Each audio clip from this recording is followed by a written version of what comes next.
and they check me every day for 2 times, I think, the temperature, and swiping my nose every day, things like that. Hello, guys. How you doing? Hi. Hello, hello. Hi. Hey, I wanted to check with you guys to see how my voice sounds because I'm using a microphone and it's new for my computer. And so I need to hear from you guys to see how it sounds. Sounds great. Okay, good. I even have a pop filter on here. It's so strange, you know. I've got this microphone that I'll usually use for doing online tutorials.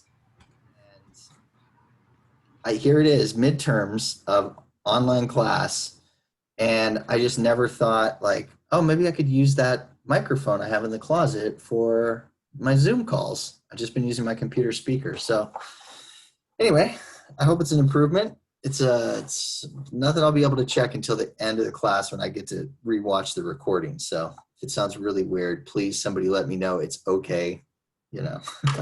No, it really does sound good. Okay, cool.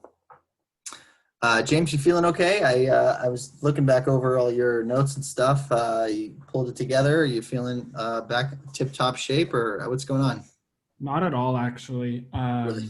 I think I have some version of the flu right now, so I'll just be chilling and watching along. I'm going to see the doctor again tomorrow because the first visit obviously didn't help. So, You think you got the Rona?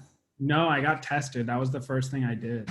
Before I went to the doctor, I was like, I gotta go to get a test. But yeah, I got tested, and that came back negative. So yeah, I'm good on that front. Yikes. Who did I just, right when I turned on the Zoom call, I was overhearing somebody talking, but I didn't see who it was about getting tested.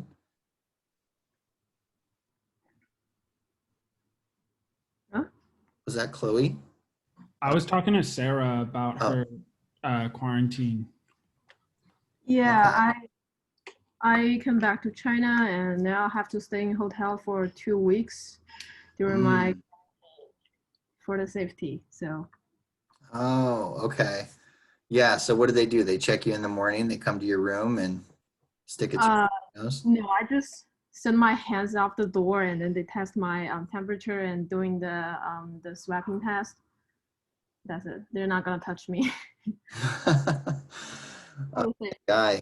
Well, yeah, I had some students that went through the same thing last semester. When you know the thing first started kicking off, a bunch of people went back to China, and we were in ID2 at the time, and yeah, they said it was they said that the testers would come at like 6 in the morning and knock on your door and do the test in the hotel. So if they don't come really early in the morning, I think you're lucky. I think it's about 9 a.m. and 3 p.m. at the afternoon, I think. It's not that early. Oh, so 2 tests a day? Yep. Okay. Yeah, that's good. Well, hey, I mean, better safe than sorry, you know? God, I want you guys to be okay. Man, the future of design depends on you. Come on. I did want to say I might just head out early and see if I can catch the end of class maybe tomorrow if my head just starts hurting too much or something. Okay, yeah, you know, you're all set to do what you want. I totally get it. And, you know, as usual, everything's recorded and now with even better audio quality. So, you know. So guys, like I said, I made a big point last time to say that, oh, I've been putting the videos up on YouTube, and then it took me like 3 days to get the video on YouTube. I'll admit freely that I don't have the best video editing skills in the world. When I get a video out of Zoom, it's usually pretty big. And if I want to trim off any bit, like crop it or anything like that, take off any of this initial conversation kind of stuff, and that's something I tried to do last time. I'll do it in Adobe Premiere, which is a video editing software. But what I don't have dialed in yet is how to resave out of Adobe Premiere without tripling or quadrupling the file size. So if you guys noticed, if you watched the recording from last class, like I cut out some of the stuff at the start and the end, and then the file ended up being 4 gigs, which is crazy. And so it took me forever to record it over and then upload it and yada, yada, yada. But anyway, I apologize for the delay. And I, like with the microphone, I'm trying to upgrade my skill set here to be a better online teacher. So hopefully that gets better and better with every class we meet with.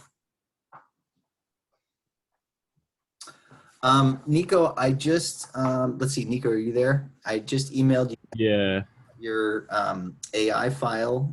I didn't see that you got back to me, but do you want to tell me just in person what's been going on with that one graphic out of 5? Yeah, I can share my screen if you want. Sure. If Yeah, that let's won't do that. take up too much time. Yeah, go ahead. Okay. But yeah, like honestly, this was a really, really hard homework assignment for me. It's pretty difficult. But so yeah, I got all these ones done. These took like forever. But let me, can you see it by the way? I can see it. Yep. Where's my plane? Just do that one.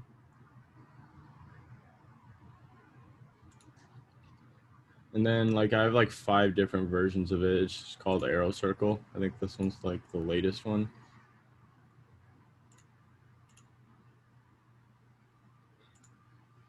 I think I already see it. Is there something? I think it's the overlap of the arrow and the circle. Yeah, need to get joined. I thought Yeah. so too. That's why I have 2 other versions without the overlap, and they still didn't work. Okay. Yeah. And then I get this weirdo message. Right. And that's it. Yeah, and it's just Oh, right there it here. is. Yeah, and then we're gonna make a block out of this. And then I just tried to like extrude it like regularly without like resizing it or anything.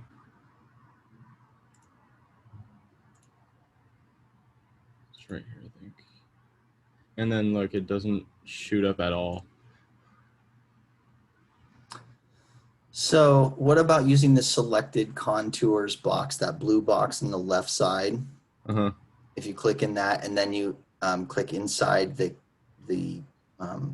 closed forms, anything? No. Okay. All right. Well, you know what to do. Throw me the AI file if you've got it and the DXF, Yeah, I do.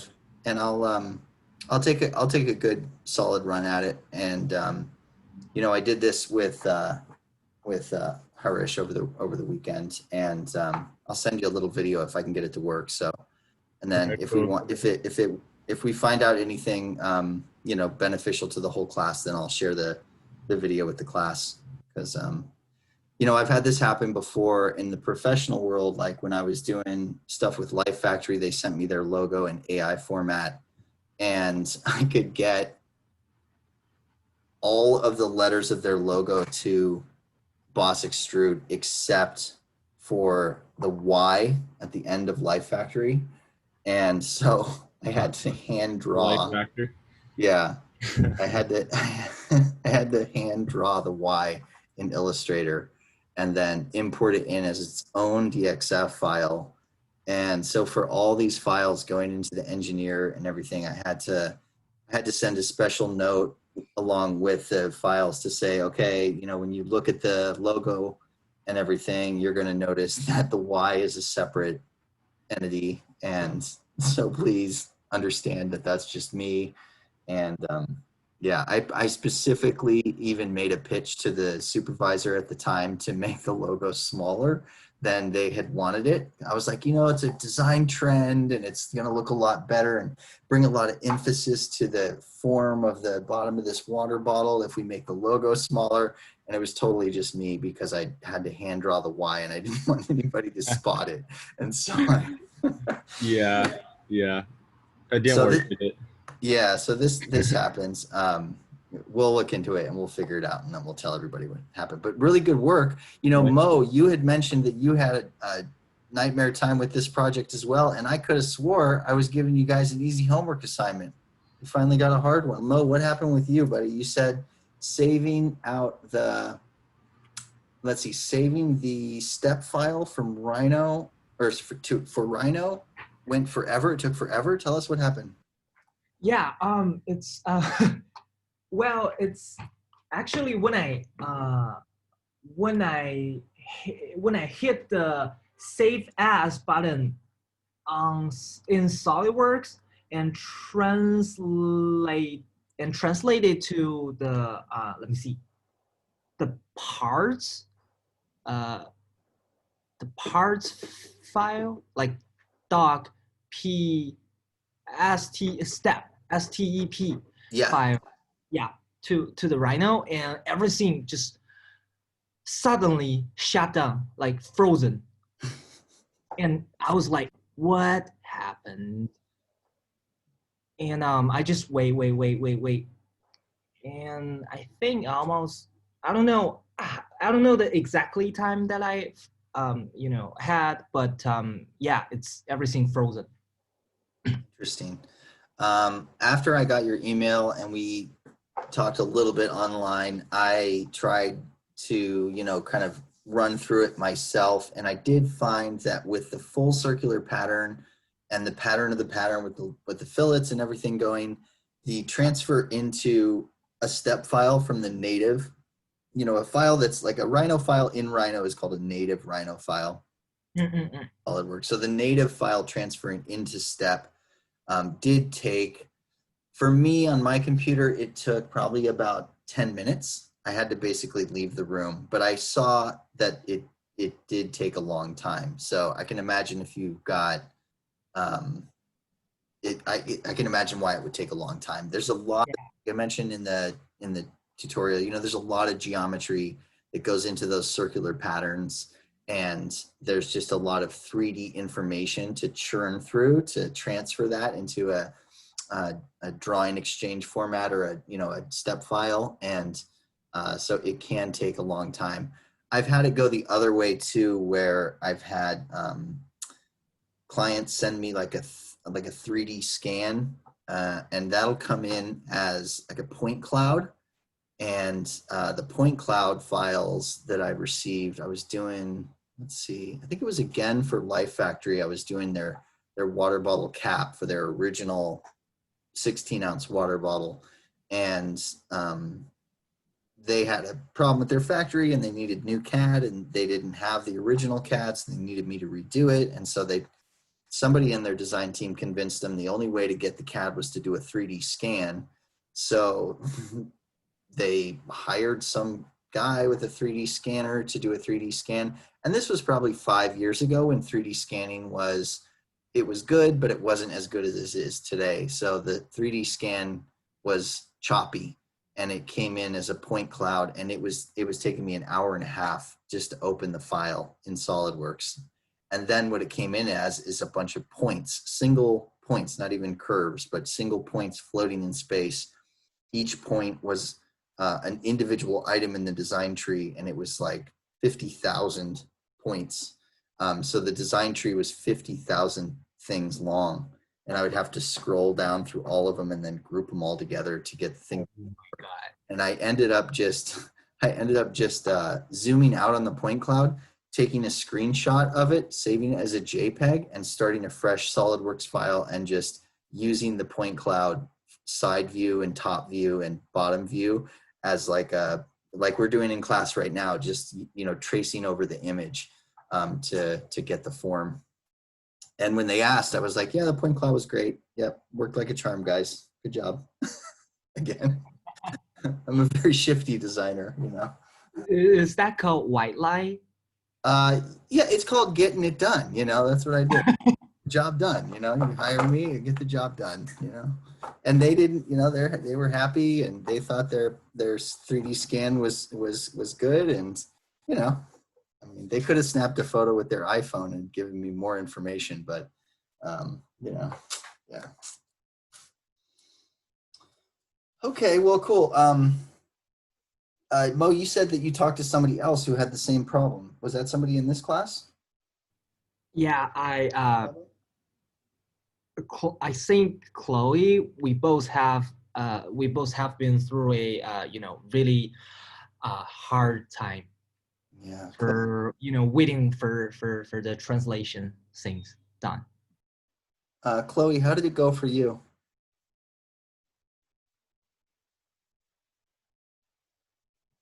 Chloe, are you there? Yes, I'm here.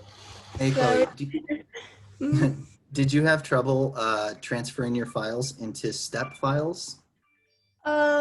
yes. So first time I used the step 14, I think, and it cannot work. And I changed to 03, 103, or which one? Another one. And then I wait for approximately, I'm not sure, 10 minutes. Okay. And then it can work. So Okay. it just means I need to wait for a long time. Also, when I do the 2D work in Rhino, I also wait for um, 15 minutes. I'm not Whoa. sure. Yeah, so it took me a long time because I drove a lot of holes in the speaker. So maybe there has a lot of line work, so I need to wait a long time. Yeah. Okay. Mm-hmm. Okay. Well, I can't explain it off the top of my head why these things are taking so long, but like I did mention, it did take a good 10 minutes. It took long enough that I just left the room and went and fed the dog or something like that and came back and it was done. So, okay. Lesson learned. Okay, well, anybody else got any stories? I've got a good solid bit of work for us to take on today. We've got this wireless speaker that we're just about like ready to finish off. We're kind of drilling down on the final details here. And so then I wanted to just finish talking to you guys about 2D drawings a little bit and kind of pick up where I left off. So if nobody has anything else, then we can dig in.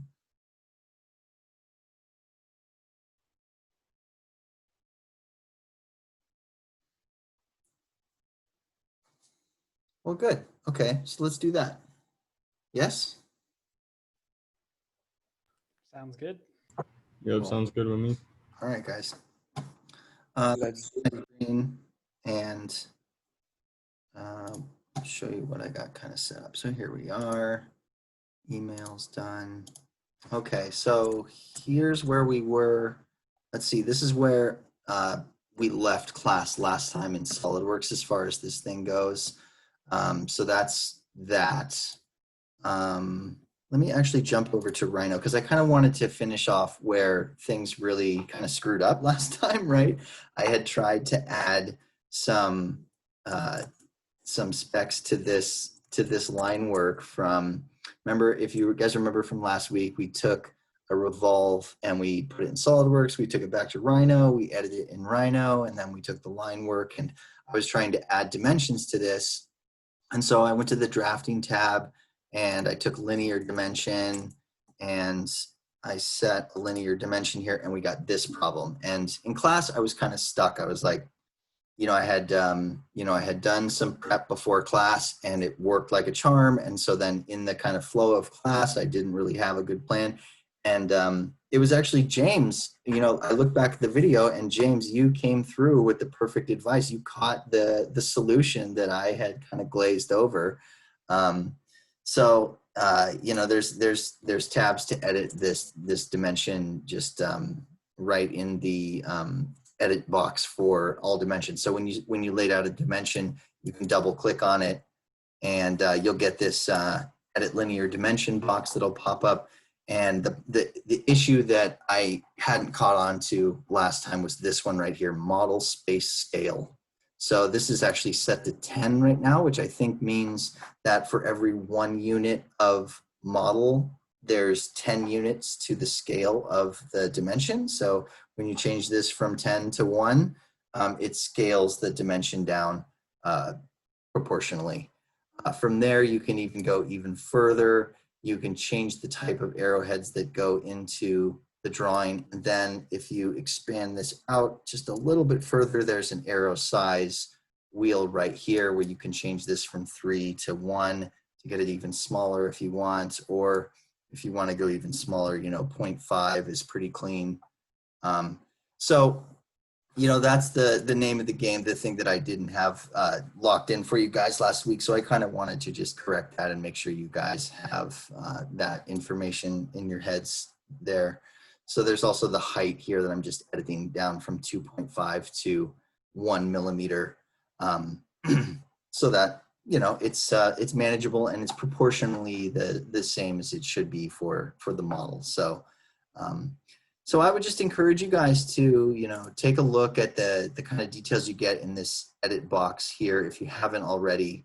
Playing around with the type of arrows that you get. Rhino's really good about making it really easy to change from like an arrow to a short arrow or to a dot, which is kind of clean. Or you can change to, you know, a rectangle if that's your thing. Thinner arrows are kind of microscopic, which is kind of nice as well.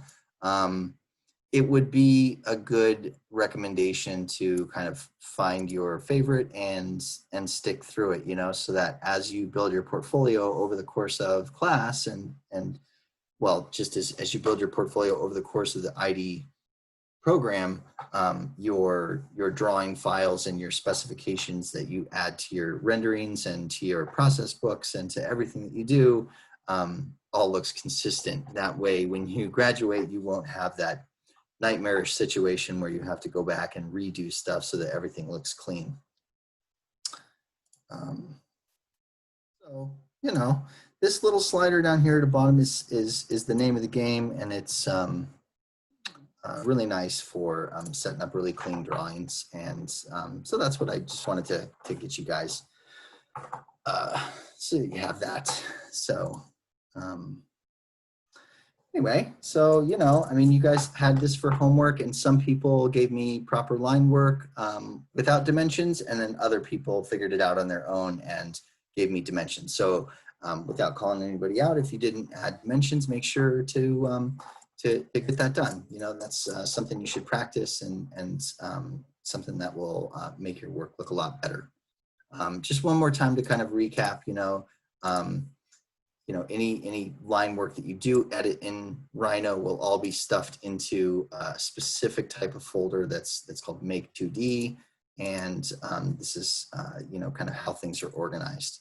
Another thing to pay attention to is that these dimensions that are added in Rhino separate. They're not editable or anything. They don't actually have an effect on the model. There is a history that is created between the two. So if you move them, you'll get this warning. It'll say dragging the broke history on object 1. And you can cancel that to put it back where it belongs. But otherwise, yeah, there's just that. So anyway, I just kind of wanted to get that figured out. There's a couple more things, a couple more drop downs to pay attention to here. To be 1000% honest with you guys, I very, very rarely get requests for 2D line drawings. It's just really kind of a thing of the past in the world of 3D CAD these days. Most of the time, 99% of the time, if you're doing 3D CAD that's going to go into production or that you're going to hand over to an engineer, you're just going to hand over a native Rhino file or SolidWorks file. You're never going to be asked for, you'll very rarely be asked for a 2D. I think in the last 10 years, it's happened one time with my friend who works in home goods, and he wanted some sort of wicker basket or something like that. And it was like I did it in Illustrator because it was faster. But yeah, this box right here is the name of the game. So in case you didn't add your dims in Rhino and you want to go that route, definitely, you know, make sure to remember that you can double click on these dimensions and bring this box up. So glad to figure that out along with you guys. So there's that. You can shut this puppy down and forget that it ever happened.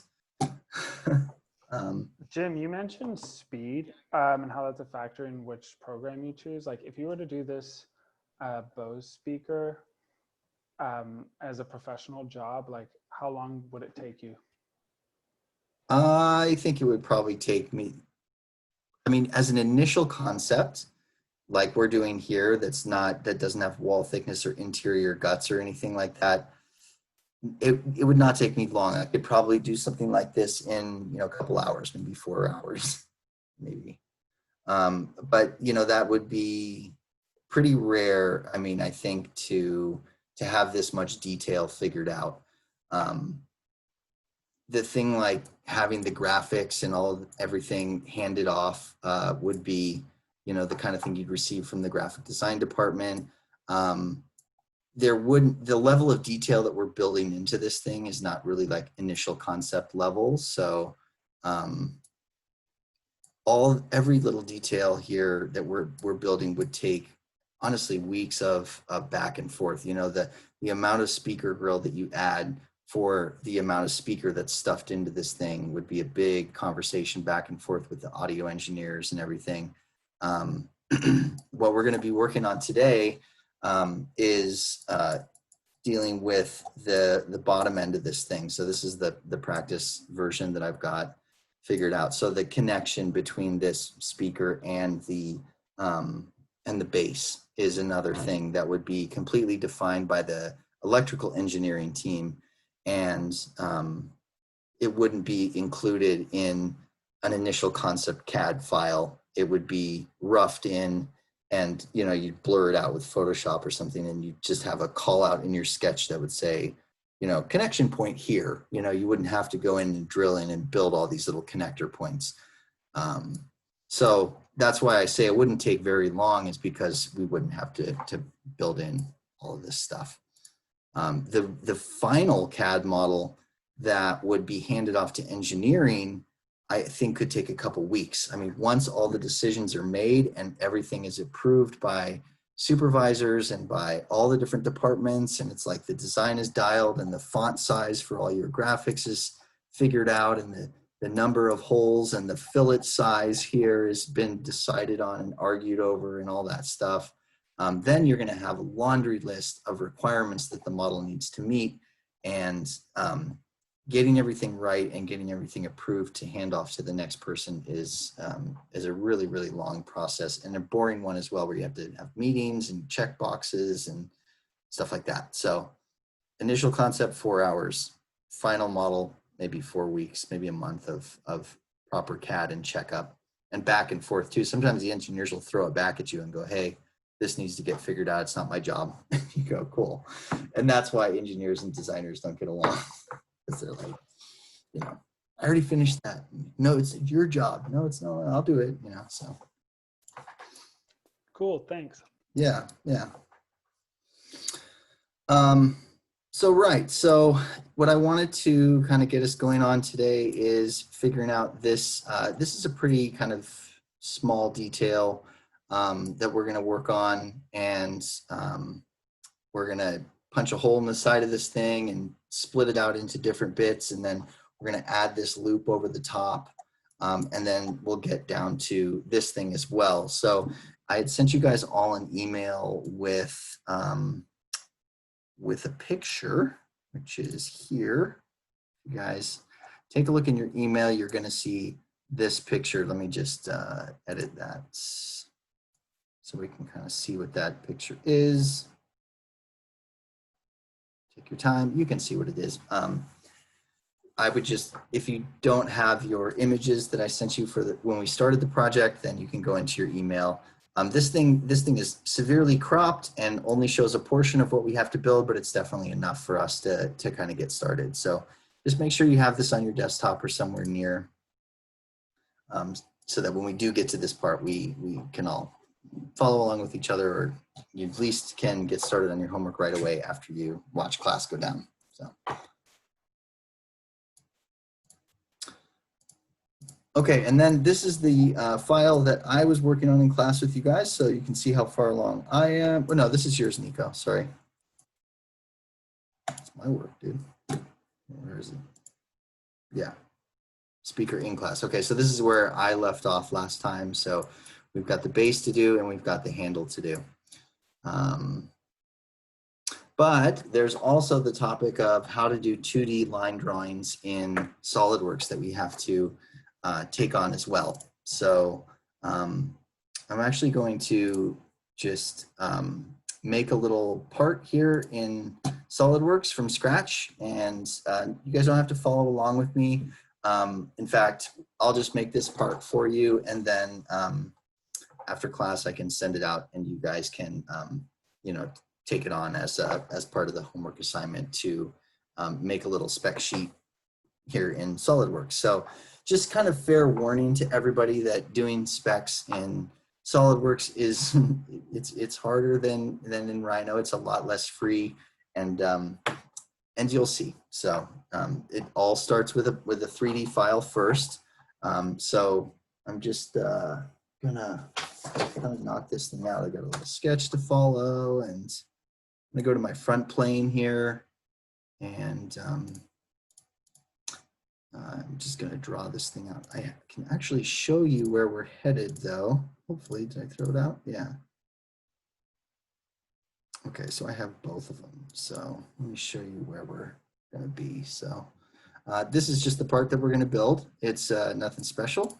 Take a look at that, and I'll show you how I'm gonna build it. And then I've got the drawing file as well. Let's see, open file, and we've got, this is what a drawing file looks like in SolidWorks. So it looks very stiff and very engineering and very kind of mathematical and not very fun at all. So just to kind of give you guys a walkthrough of what's coming, you know, you can see here that there's a lot of blank but technical looking kind of framing around your drawing files in SolidWorks. And one of the things I'll be showing you today is how to get rid of that stuff and how to customize all that so that you can have it easier for yourself to understand and easier for other people to look at as well. I'll show you guys how to shade your drawings and make them look shaded like this. But then this is how the line drawings look kind of on their own. One fun fact about this is the fact that all of these dimensions that are on the drawing are all live. So for instance, I guess this one right here, this radius 5 dimension is a good example. If I double click on that and I change the dimension to say, I don't know, let's make it 8 instead of 5. You see what happens. So all the drawings then get grayed out in this sort of way, or they have this little border that pops up around them. And then you have to go to the rebuild button, which is up here at the top, and rebuild will then apply the change to all the drawings. So if I do that, you can see that this radius has now gotten a little bit bigger. I can continue that and make this like 10 or say maybe 12 to try to see it jump a little higher. We rebuild from there, and then it would fail. So it goes back to a stiff right angle. So maybe 10 is the max that we can fit on there. Okay, cool. So that's gonna then round out all these a little bit more. And then if I save this file, you'll get a warning box that looks like this. And what this box says is that I am saving a drawing file, an SLD-DRW file, and that file relates to a solid part file, SLD-PRT. And if we save this file, we're going to be editing this file. So that's what this looks like. So if we say save, we'll get another box that pops up. It says confirm drawing view update. And we say yes, I confirm that. And then if we go back to our parts, if we go back to where we just were, to the solid part file, and we open that up, you can see here that these fillets have been changed to the 10 millimeters that I changed on the drawing file. So there's a linking situation that happens in SolidWorks between your drawing files and your actual part files. So this can be, you know, good news and bad, depending on who you're dealing with, right? If you send a live drawing file to a client or to a manufacturer and they mess with your TIMs, then you might get a rude awakening and open your file and find out that there's changes that have been made that are out of your hands. So pretty commonly what will happen with the drawing files like this is you'll just save them out as a PDF file. So if you go save as, you can go here and you can save them as a PDF, and you can also save them as an Illustrator file as well. So if we just save this as an AI, maybe we won't even have to build this thing from scratch. I'll just walk you guys through it like this. Save ourselves some time so we can focus in on all the rest of those good details. So here's our AI file. We can crack this open. Come on now.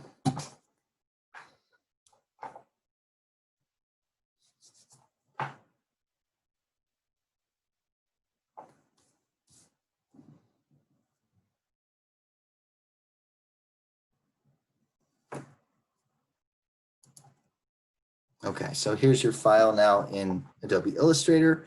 And, you know, to be 1000% honest with you, you know, like what I would normally do with a drawing file like this is just take the good stuff, which is just this, and copy it and put it on a brand new file, you know, and paste it down into a rendering or something like that. Don't freeze. Mm-hmm.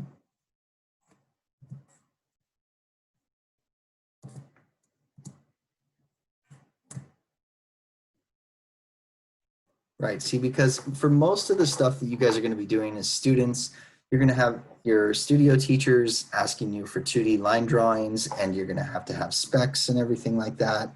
And you're going to have orthographic views on your presentation boards.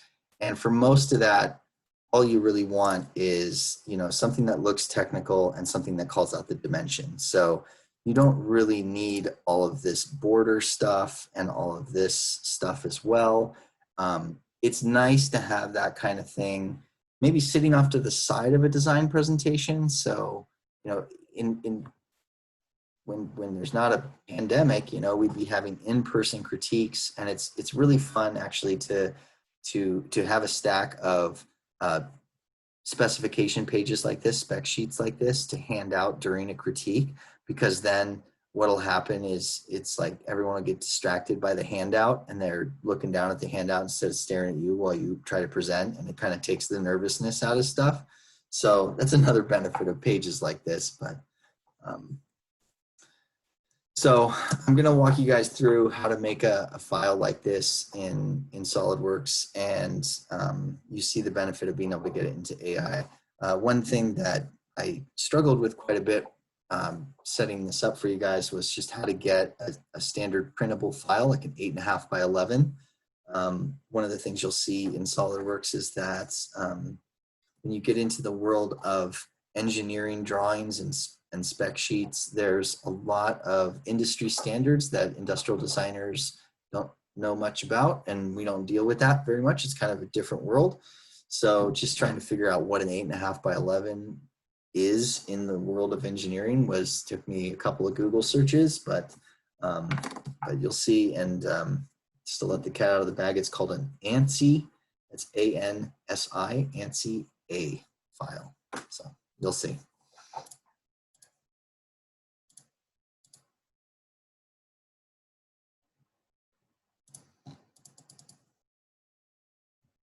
Okay, so let's get into it. Let's go back over to SolidWorks and we'll just walk you through it. So, you know, now that I've kind of shown you guys the ropes here, I'm going to actually do it a different way. I'm not going to bore you with a build on this part. You guys can pretty much see how this part gets built, right? I start out with something like that.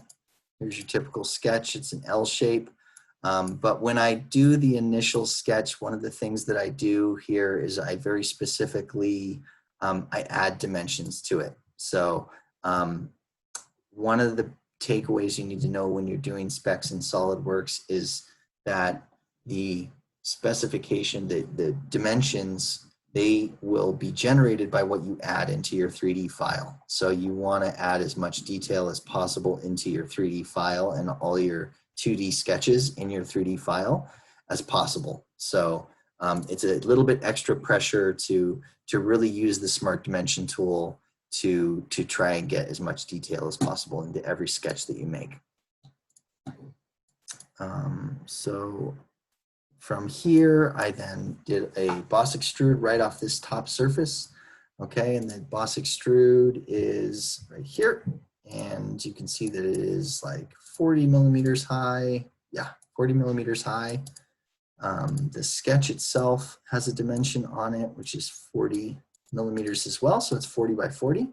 Yeah, so there's the dim there. Okay. And then I punch a little hole in it with a cut extrude. That's not a shell, it's a cut extrude. So the cut extrude is unique because I actually added a dimension between the circle and then the edge of the previous boss extrude. So I put a 5 millimeter dimension.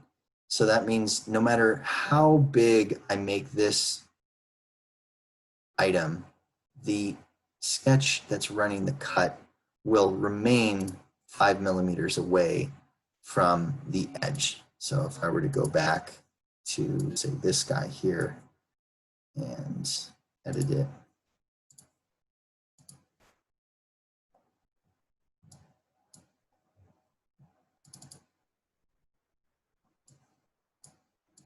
say I make this 60 instead of 40, okay, and then you have to rebuild. You can see here that the interior cut comes along for the ride and stays 5 millimeters away from the edge. So you don't have to give the circle on the cut extrude a dimension, you just have to tell it how far away to stay from the edge of the larger cylinder. So it's a different way of using dimensions. And I mean, the whole scheme of dimensions in SolidWorks is like, they're live and direct, and they're meant to build relationships between different items of your model. Not like Rhino, which we saw before, where dimensions are kind of like they're just like the icing on the cake that you add. They're like a separate thing that doesn't affect your model and, you know, doesn't really do anything besides look pretty. So from there, I just filleted the thing out pretty heavily. All my fillets are going to mess around now that I've kind of played with this thing. Let's take a look. Here's a broken fillet. Let's see how I broke it. I just edit it really quick, and you can see, okay, so it's running at 10 millimeters, and that looks like it's a little bit too big for the size of the new cylinder that I added. So let me just back it off a little bit, make it 8. See if we can get a preview to run. No love. Let's try 6. Yeah, so 6 will work. Okay, so that's an edit there, and now everything's working. So back to this part. So I had this blocky version, the theoretical version of my model. I added the fillets here. I added an additional set of fillets up here at the top. That's these little guys here. They're just little tiny 1 millimeter fillets at the top, just to round that off. And then what else do I got? I think I did a cut extrude through the center of the hole there. And then I think I just did one more fillet down at the bottom. Yeah, for that. So just to kind of, you know, show you guys how this works, you know, this is a linked file. And so because I'm editing it here in this demo, the drawing file should kind of come along for the ride. So I'm gonna save this file with the same name. It's called Strange Part. And so I'm gonna go File, Save. Okay. And I'll go back to the drawing. Okay, let's take a look. Rebuild this.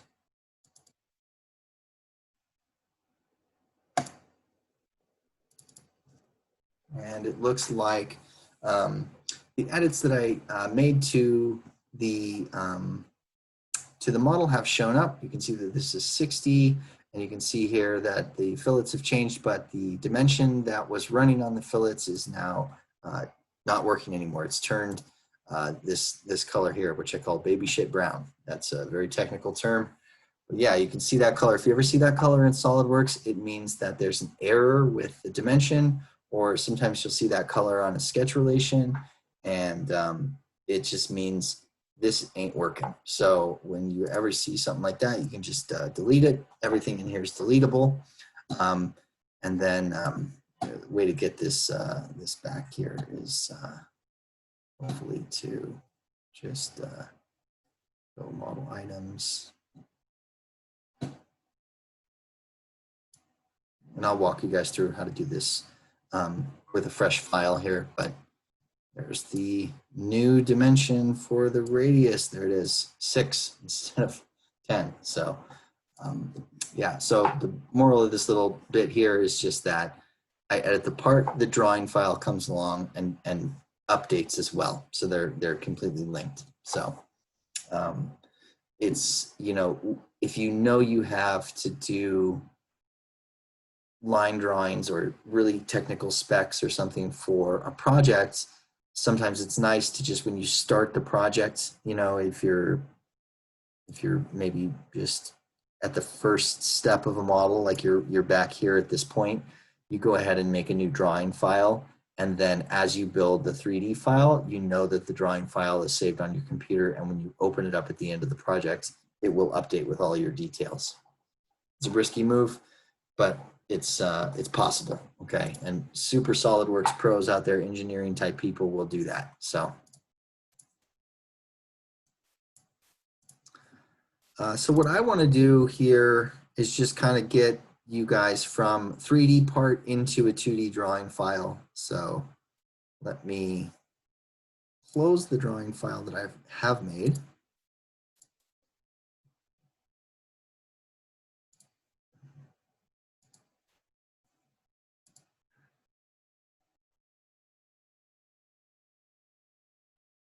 I don't have to close down speaker or practice. I'll leave those open. What I'll do here is I'm going to save this as a new name. Okay.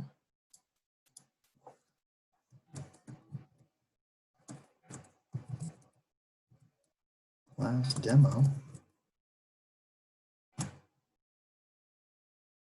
Okay, and so just by giving that a new name, it should hopefully disconnect it from the drawing file. So I want everybody to kind of imagine that, you know, you've built this part or you've watched me build this part, and now the question is, how do you make a drawing file out of it? Okay.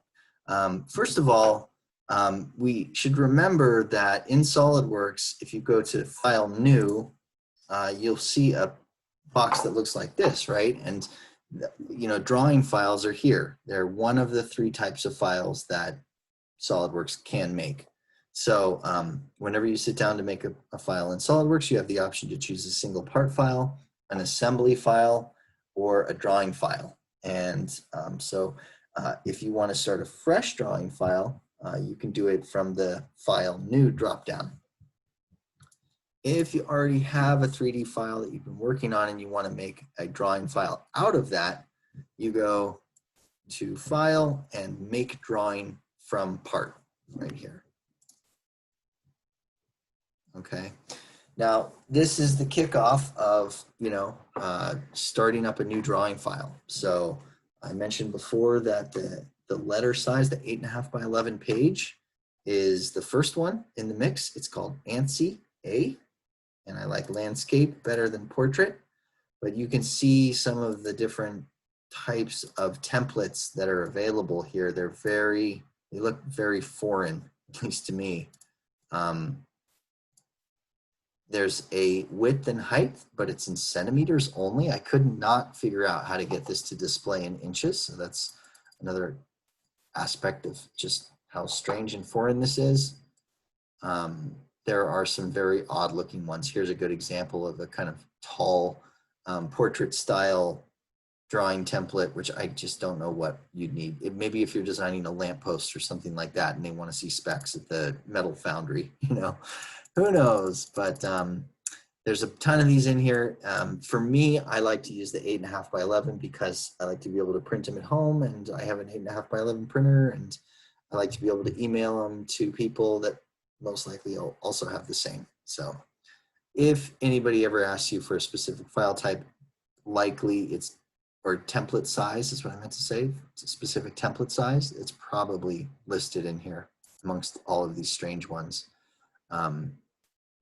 There's also a browse button here, and if you go to browse, the SolidWorks will open up the file inside of your computer where all these templates are kept. And one of the things that I won't show you guys how to do because I just don't know, but if you make a custom template of your own and you save it, it will be saved within here. So we'll see if we get there. But just so you know, if you do start making your own custom templates for drawing files in SolidWorks, you got to hit the browse button to find it. Okay. There's also the option here to just make a custom one to give you just a blank page, which I've done that a lot because I've felt that the standard drawing templates are too engineering looking for me. They don't feel good. And so you can go ahead and, you know, if you wanted to make yourself a blank one, just hit custom sheet size and type in whatever dimension you want here, and it'll make you a blank one. So for us, sorry.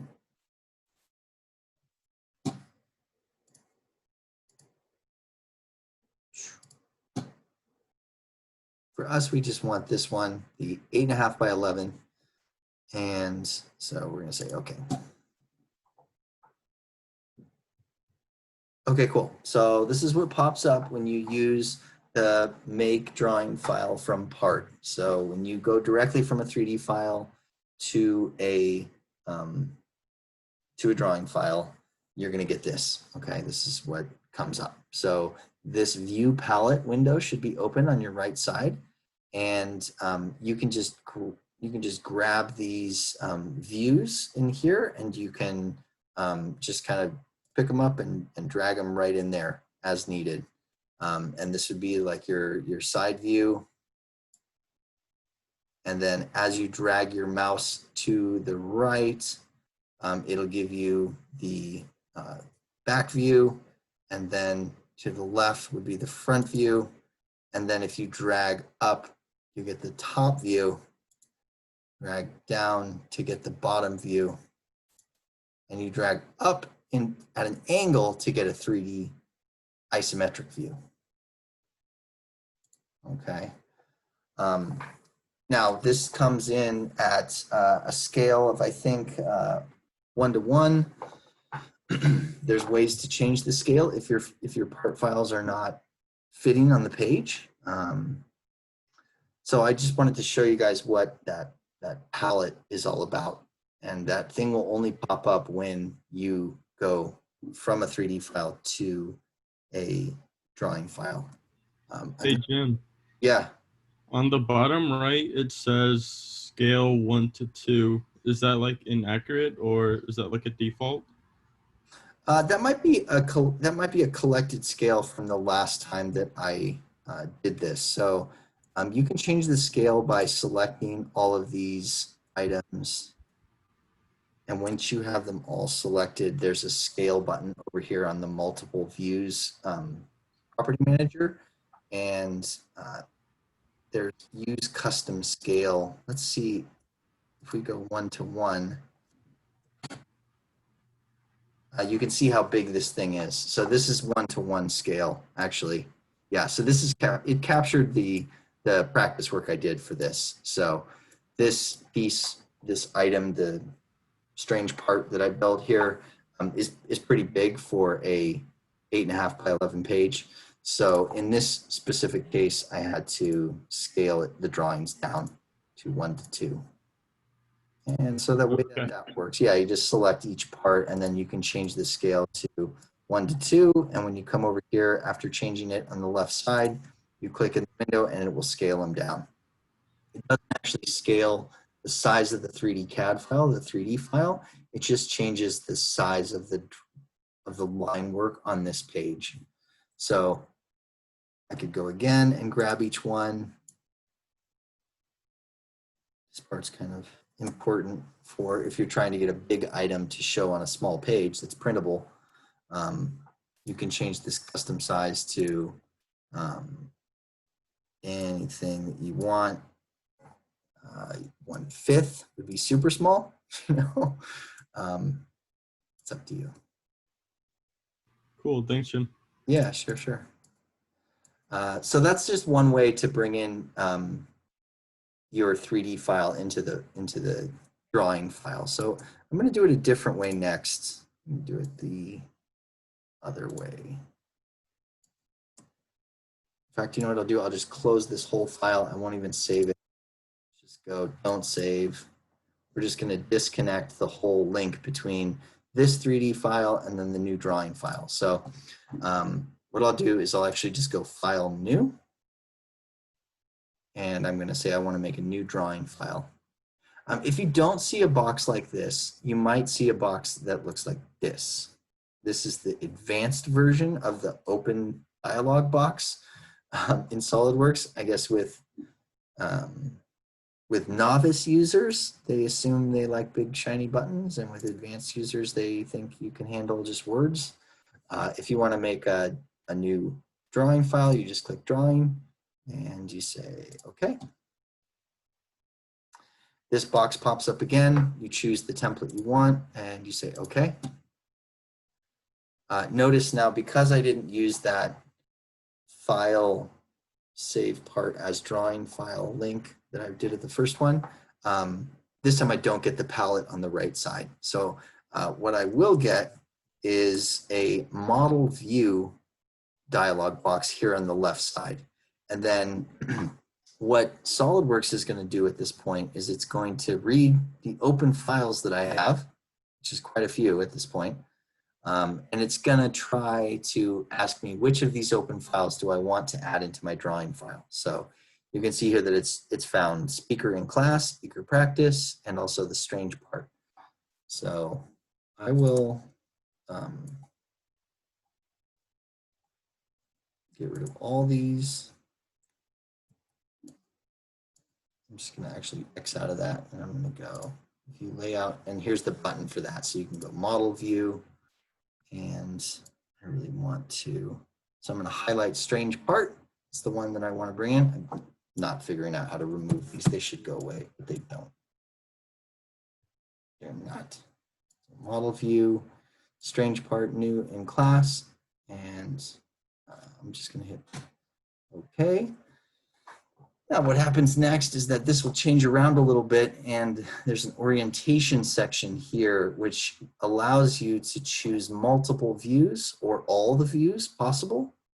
So we want to just hit this button here that says create multiple views, and then you can get in here and you can add just the ones that you want. So I want to add a front view, a top view, and a right view, and I'm going to do an isometric as well. I'm not going to do all of them because this isn't too complex of an item, and because I want a simplified file. You know, I don't want to get too complex. So I'm just highlighting each of these. And so then what happens is you're going to drag your mouse over here, hit your green checkbox, okay, and it's going to bring in just those specific views. So keep it simple, stupid, you know, that's the saying. And, you know, don't overdo it when it comes to these drawing files. Like I said before, the typical workflow with SolidWorks drawing files is you're just going to be making these so you can get the line work into Illustrator anyway, and you'll chop it out of this whole thing. But, you know, there you go. So once you got it in there, we're kind of good. See if there's anything else I wanted to talk about here. Pay attention to what the scale is. If it's not fitting on the drawing, then here's your scale button down here. For this 3D isometric view here, as I mentioned, I wanted to show you guys how to make that shaded. So that'll all happen over here on the property manager. There's different settings. These buttons right here will define that. So you can just set that to shaded, and that's shaded. Okay, and then another thing to pay attention to as well is that these, like I said, SolidWorks is pretty stiff and unforgiving about the layout and placement of the line work. These things are all orientated in the typical engineering standard of the three-way orientation. So you can't really free float them around. If you can do the side ones, but if you grab the kind of nest one, this center one, and try to move it, the others are going to come along with it. It's going to try to keep them all centered. I think this has something to do with there's a way to send these drawing files to a CNC or to an actual tooling machine, and if you do that, you want the center line of all of them to be right in line with each other. So that's why that happens. Just know that it happens. Once you get in there and you make your own, you'll feel it, you'll play with it and get it. But another thing to pay attention to is the design tree here in a drawing file for SolidWorks is much different than it is in a part file. There is the sheet format here at the top. Well, first of all, there's the name of the entire drawing file at the top. There's a folder for annotations, which we never touch.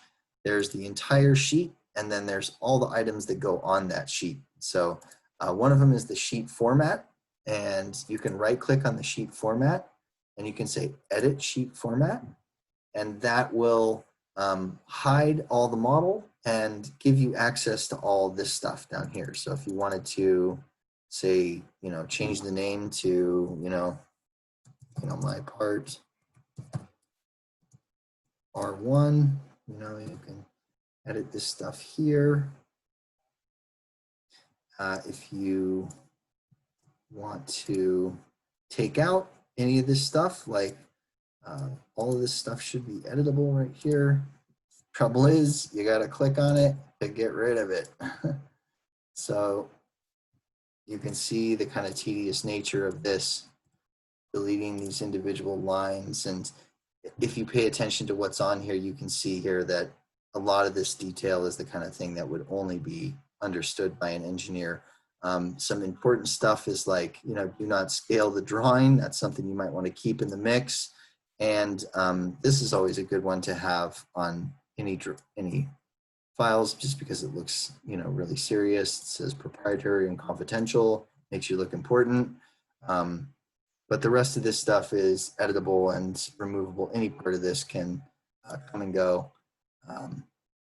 And so it's up to you to kind of customize it. While you're here, you do have a sketch tab up at the top where you can add your own lines as well. You can even like add fillets to the lines that are here. So if you wanted to, say, make it look a little like cooler by adding some rounds, or if you wanted to take the line tool and put your own lines in here, these sketch tools work just the same way they do in all the other SolidWorks files. And that's all within the sheet format, editing the sheet format. So up here at the upper right-hand corner, you've got the exit edit sheet format button. This means stop editing. And you can see that your changes will be included, along with dimensions if you add radiuses. I didn't see that coming. But hey, so, what I'd recommend if you get into SolidWorks is that you give yourself an hour or two someday in the future or something to sit down and make yourself a really pretty sheet format down here at the bottom. And then when you're ready, you can go File, and you can save the custom sheet format that you've made. Just go Save Sheet Format, and you can see here that when you do that, it will save it in that long list of confusing templates that I showed you guys earlier. So we can go this format. I'd like to make it all in type and caps format. Anyway, let's just do that. Okay, cool. So that'll save that so that when you go and you say File New, and you go to bring up a new drawing file, okay, and then you go Browse, okay, you can go and you can find your own format. Here it is right here, and that'll bring up your own custom drawing format and page size and everything like that. So too much to take on for this class, and it's really a personal preference if you want to go down that road. I've had students in the past that are super engineering minded and really like, building battle bots and stuff like that. That's the kind of folks that'll nerd out on this kind of thing, but I'm definitely not that guy. And maybe you are, so it's up to you. That's how to do it, is edit sheet format. The other items you'll see here in the list are all of your drawing views. And so you can select them kind of one by one. If you want to just get at them, they're right here in the design tree. So what I'll do here to get the dimensions on there is up here at the top under the, let's see, what is it? Yeah, under the annotation tab here, okay? Annotation is model items, okay? It says imports dimensions, annotations, and reference geometry from the referenced model into the selected view. So we're gonna hit this button, okay? And this property manager will pop up here, and you can set the source. This source will either be set to selected feature or to the entire model. Okay, so we want to do the entire model here. All right, and down here we've got the option to import specific types of model items. Like we've got marked for drawing, I don't know what those are, but there's the dimensions here, and then if you've got hole patterns or anything like that. This one here is the one I always hit. I'll just hit these first two. And annotations are for different things. Like if you actually apply real life materials to a model in your 3D CAD, you can do that here in SolidWorks. Like you can set the material in the design tree of your 3D file to like ceramic or steel, and then you can calculate the difference to the weight of ceramic versus steel and stuff like that. And so those are all be considered annotations. Geometric tolerances is like breakpoints and stuff like that. It's all engineering stuff, so we don't deal with annotations too much. Reference geometry would be like any sort of axes or planes if you wanted to bring those in. I think those things clutter up a scene too much. All we really want is the dimensions, right? Again, we're throwing this thing into Illustrator at the end of the day, so I leave that stuff alone. Down here at the bottom is the layer section. Shouldn't need to worry about that. I'm going to go ahead and hit OK and see. There she goes. Worked, luckily. And what that's going to do is it's going to read the 3D file, and it's going to bring in all the dimensions that you added to the 3D file. So if you didn't add any, then you got to go back to the 3D file and add them in if you want them in the drawing file. But since we took care to add those dimensions in, the drawing file will pull them in. It doesn't do the best job. So you could see how it overlaps them a little bit. So it does take a little bit of work to get them to look nice. So also something I'm kind of noticing right here too is that, sorry, let me grab one. Here's the radius for the fillet. You can see that it's set to 0.6, which means that it looks like the units for this file are not set to millimeters. So that's another thing to pay attention to. Down here in the lower right-hand corner, you've got a button that says custom. And this is, as you know, the place to go and change to millimeters. And you can see that the millimeters will then just update all the dimensions. There's a button down here that's kind of fun, depending on who you're dealing with. It's called dual dimension, and you can hit that, and it will actually give the dimension in another type of unit if you want. So let's say that you're an American designer and you're building your model in inches, but you're sending it to a manufacturer who wants to see everything in millimeters. You know, maybe it's a French manufacturer or, you know, Bulgaria, who knows? But you can have the dimensions displayed in two different types, okay? You have to set that sort of thing in the preferences of the file, and it happens so very rarely, but it's cool at least. So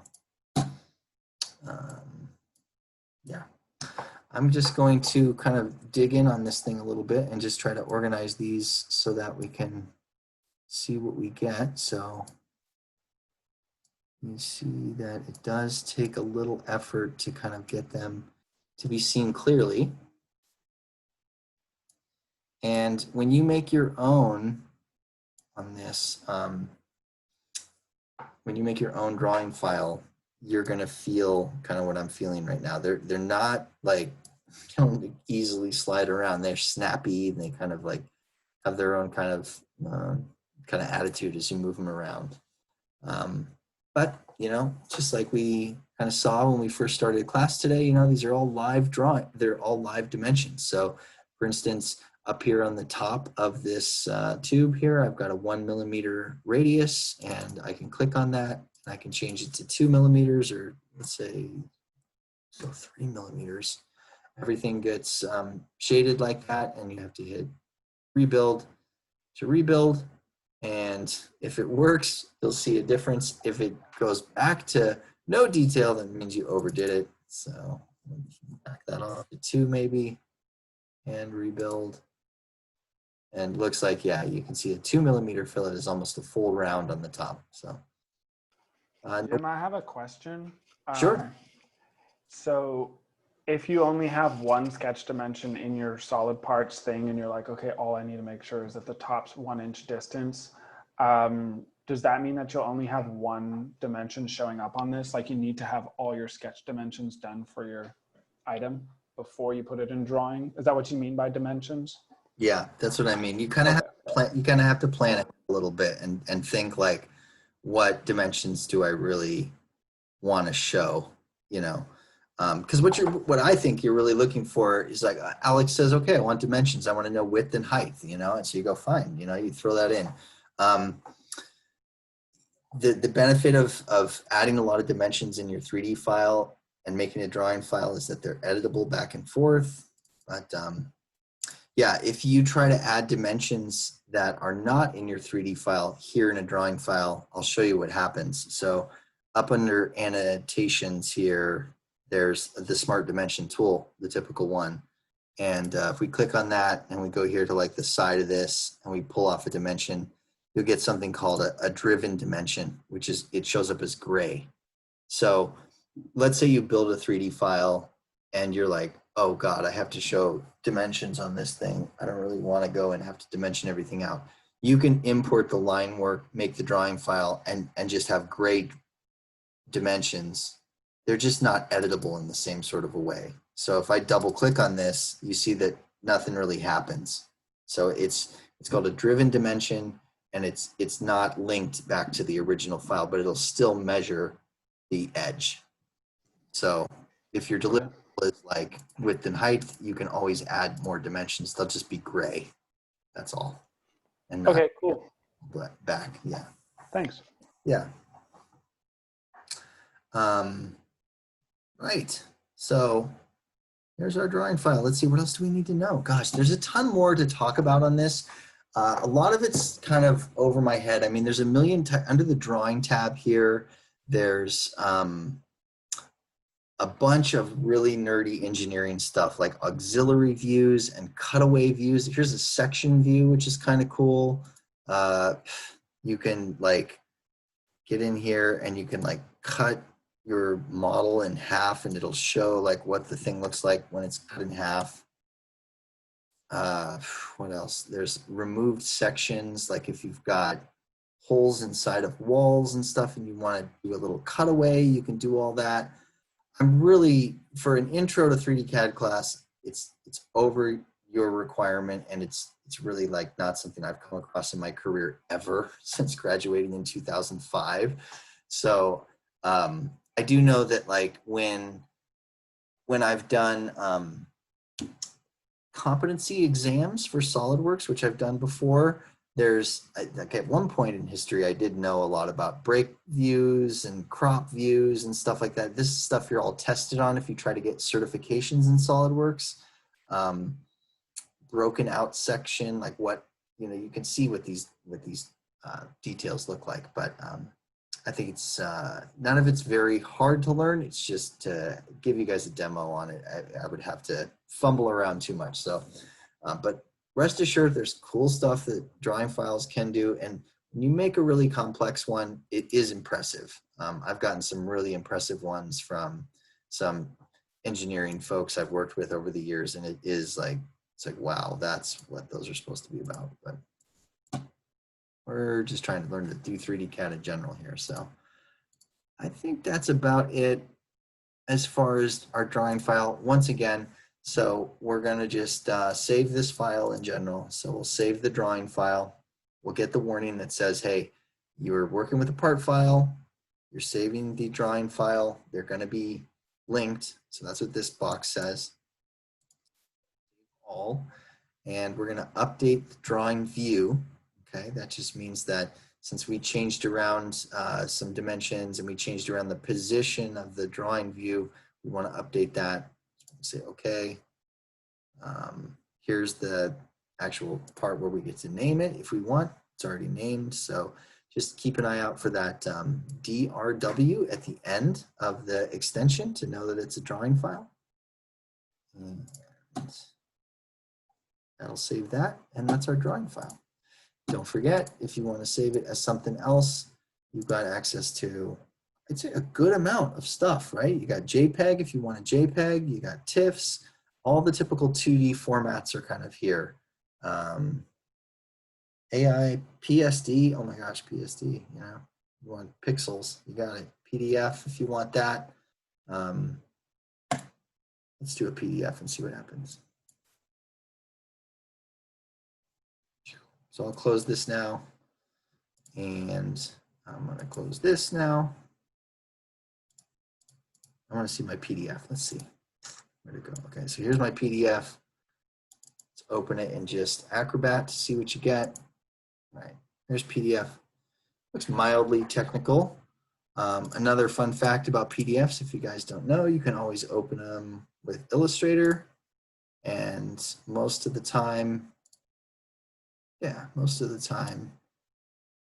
you can take the vector line work out of a PDF file. PDFs are Adobe Illustrator friendly. So this is a fun one. If anybody sends you a PDF and you want to mess with it, make a meme or something like that, you can always open PDFs in Illustrator and take them apart. So let's say everything falls apart on you and all you get is a PDF of your drawing files, you can always jack the line work out of the PDF. So good stuff. Good stuff. So that's drawing files in SolidWorks. Let's hope we never have to make them. I think what's going to happen for you guys is I've got, let's see, on my desktop here, or sorry, in our images for the speaker project, which should be right here. Oh, it's on my desktop. Hold on. Speaker project. Images. All right, yeah. So we've got this thing. This is the base for the Bose speaker thing. This thing's super simple. I think it's a good little kind of homework assignment for you guys. So what I'm kind of thinking is that this will be your homework. What I want to dig into next is how to detail out the bottom of our speaker so that it would accept something like this. And then you guys can play around with making a drawing file out of this because it's super simple. And you guys can just kind of wing it on this one. It'll be a fun challenge to say, like, could you build a revolved thing with some detail in it? So I'll challenge you guys to do that. We'll say base plus drawing file.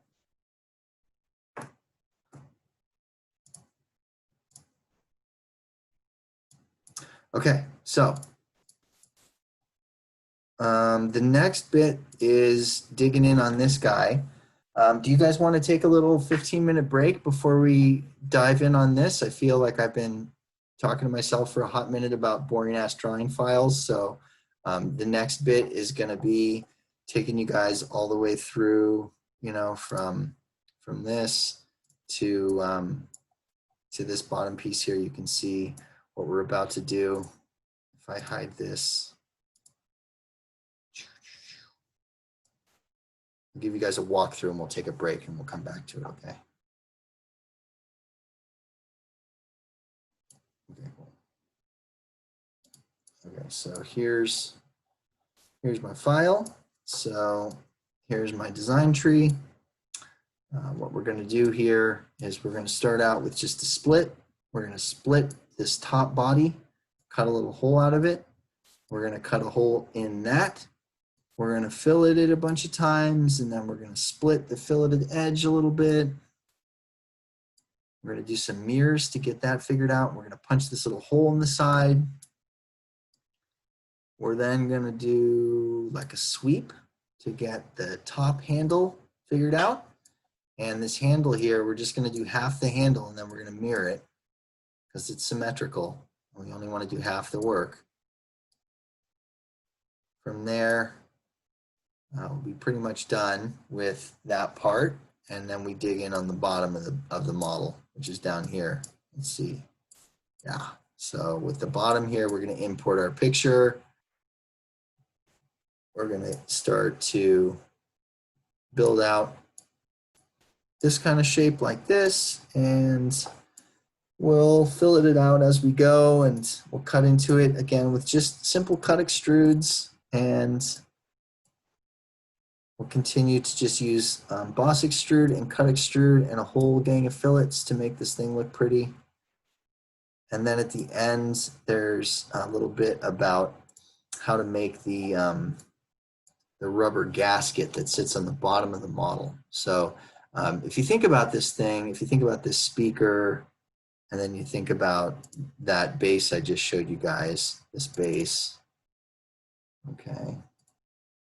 This is a hard plastic, and then this is a hard plastic. So the Bose designers decided to put a little rubber gasket on the bottom so that when you set the speaker down onto the charging base, it doesn't just clank down and possibly break or scratch or fall over or anything.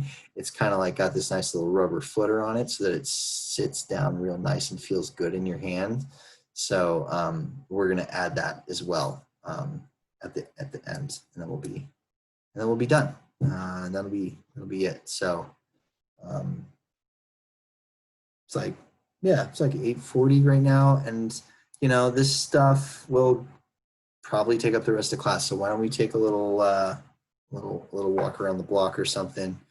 Come back in 15 minutes, and we'll get in there and do that. That sound good to everybody? You guys with me? Yes, yes, yes. Okay, cool. All right, well, I'll just go on mute and we'll meet back in 15 minutes. So that'll put us like right before 9 o'clock. So, all right, guys. Okay, cool. I'll see you in a minute.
Hello, hello, DC3.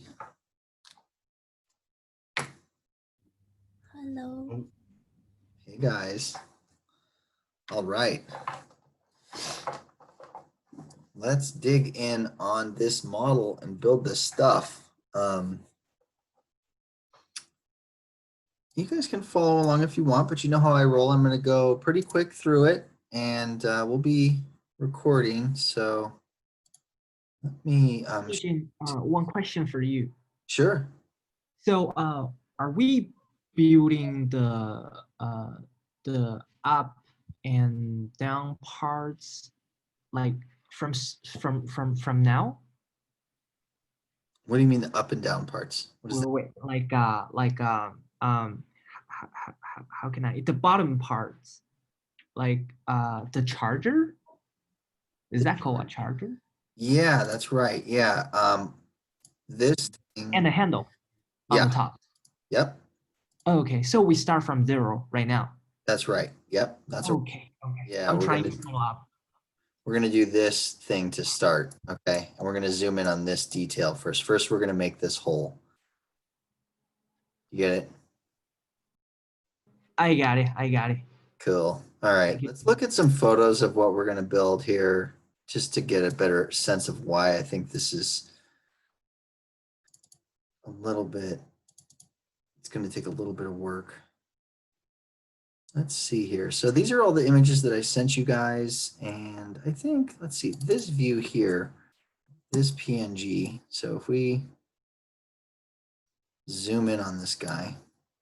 All right, so I'm not going to say we're going to exactly replicate this, but we're going to take a good solid run at it. And you know, there's something about design to talk about here. It's like a design engineering sort of thing. So if we look at this speaker and we pay attention to this fabric handle, you notice that you've got this rubberized top. And if you guys looked at the Bose website, you know that the top and bottom of this wireless speaker are both rubberized, and that's for durability. The idea is you can drop this thing on the top or the bottom and it won't break.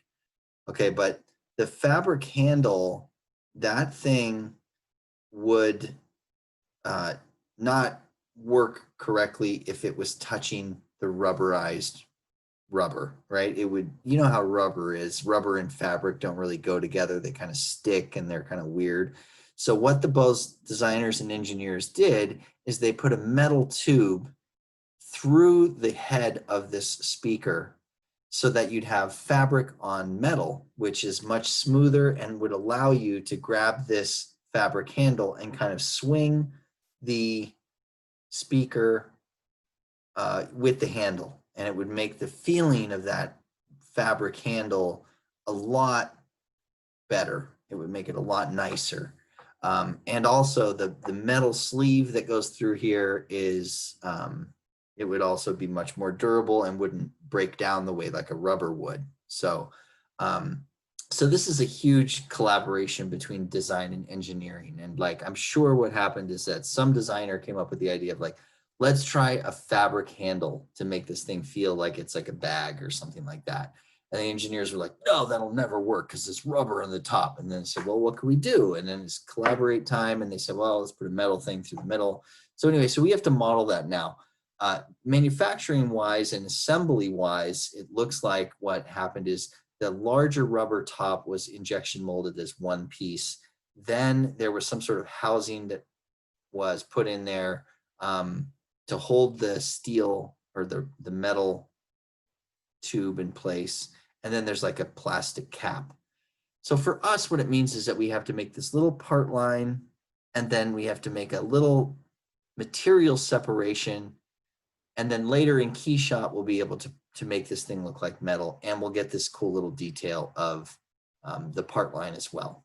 Okay, so that's why it's something to pay attention to. It's not nothing. You know, this is a big part of this design was the you know, the kind of experiment of putting a fabric handle on a speaker. I haven't seen that yet. Bose is kind of the first. And so they had to jump through some hoops to get it to work right. So, so that means in our build, we have to do the same. So, So I'm going to start here, and I'm going to hide most of the bodies we're not working on. So the top body here, this one is, for me, it's called circular pattern 2. I'm going to hide everything else. Oh, hold on. No, there you go. I'm going to hide everything except the top.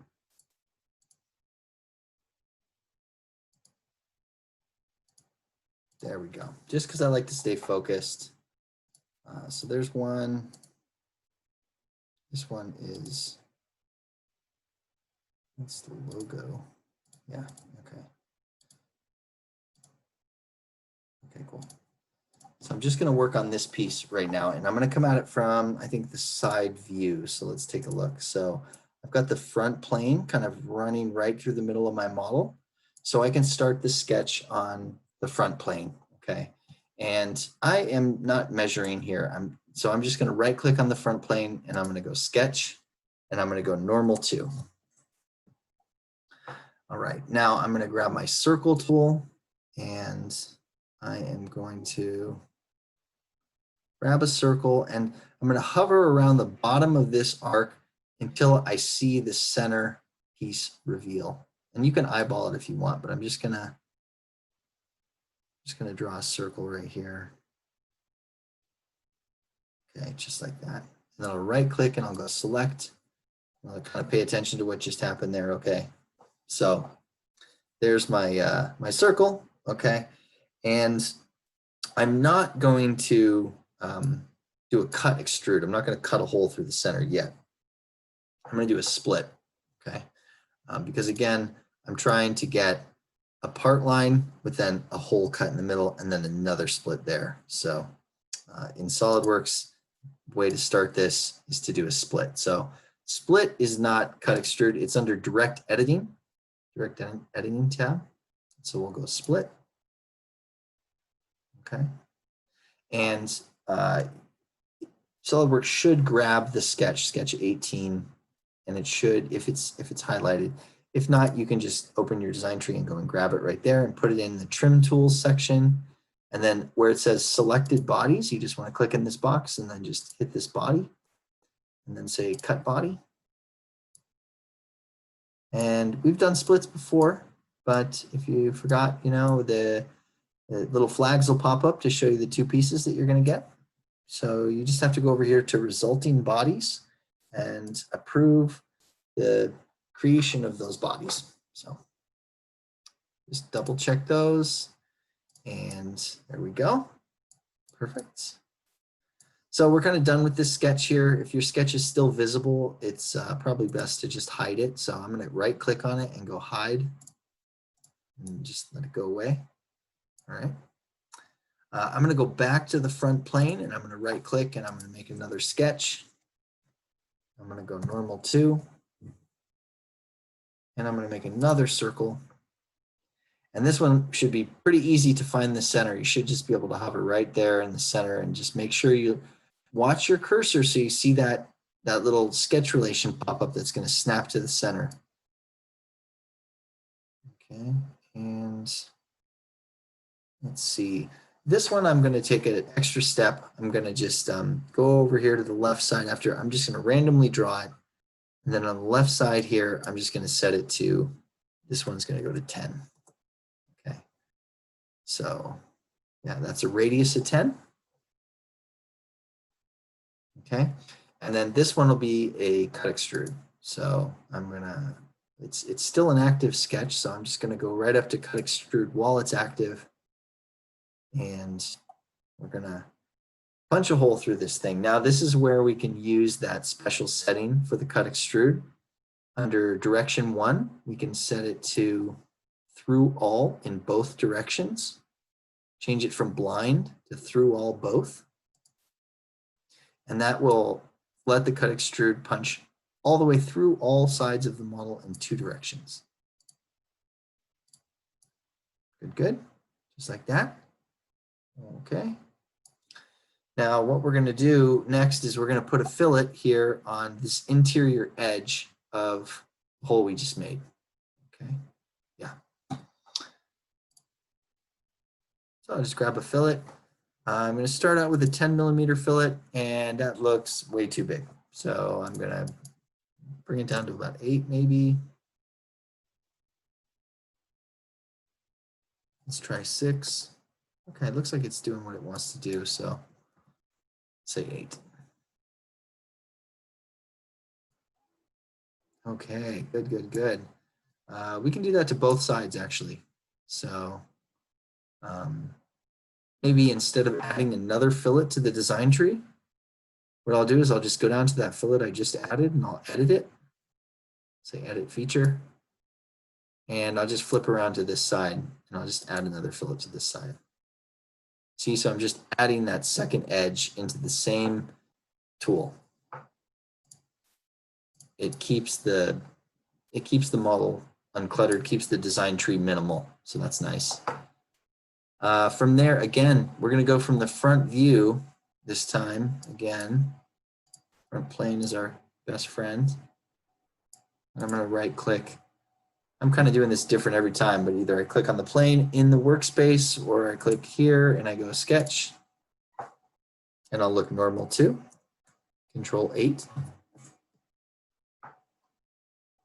I'm going to grab another circle. And again, each time I do this, it's important to find that center icon. Click on that.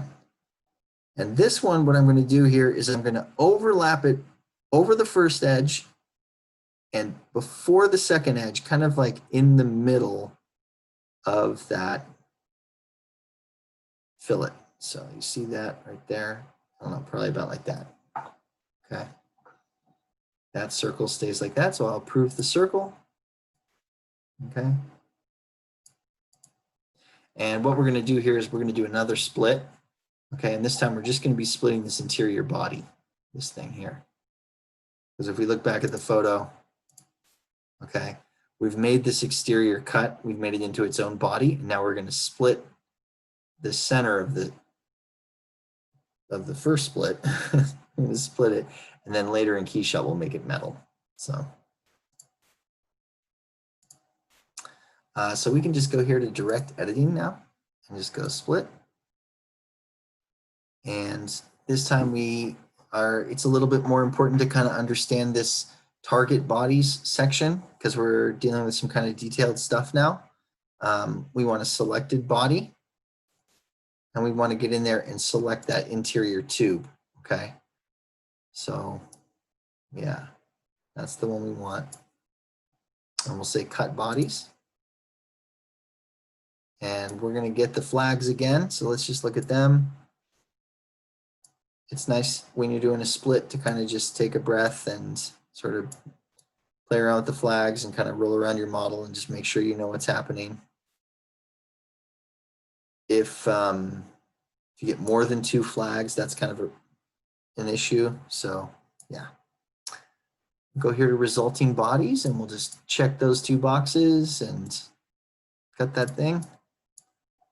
Okay. And that's it for that move. I'm going to hide the sketch that's here. That's the latest split line. We'll hide it. And just like before, what I'm going to do is I'm going to kind of hide the bodies I'm not working on. So let's see, this is a body. Excuse me. Yeah. This one and this one. And this one, we'll hide this one. Yeah, see, so we just want this tube in here. Okay, so we've got one body. This would be the interior metal, okay? And so that's right here. Perfect, so I'm just trying to keep myself focused here. So I'm actually gonna name this body. So in the solid bodies folder, I'm gonna name it. I'm gonna double click on that body. Yeah.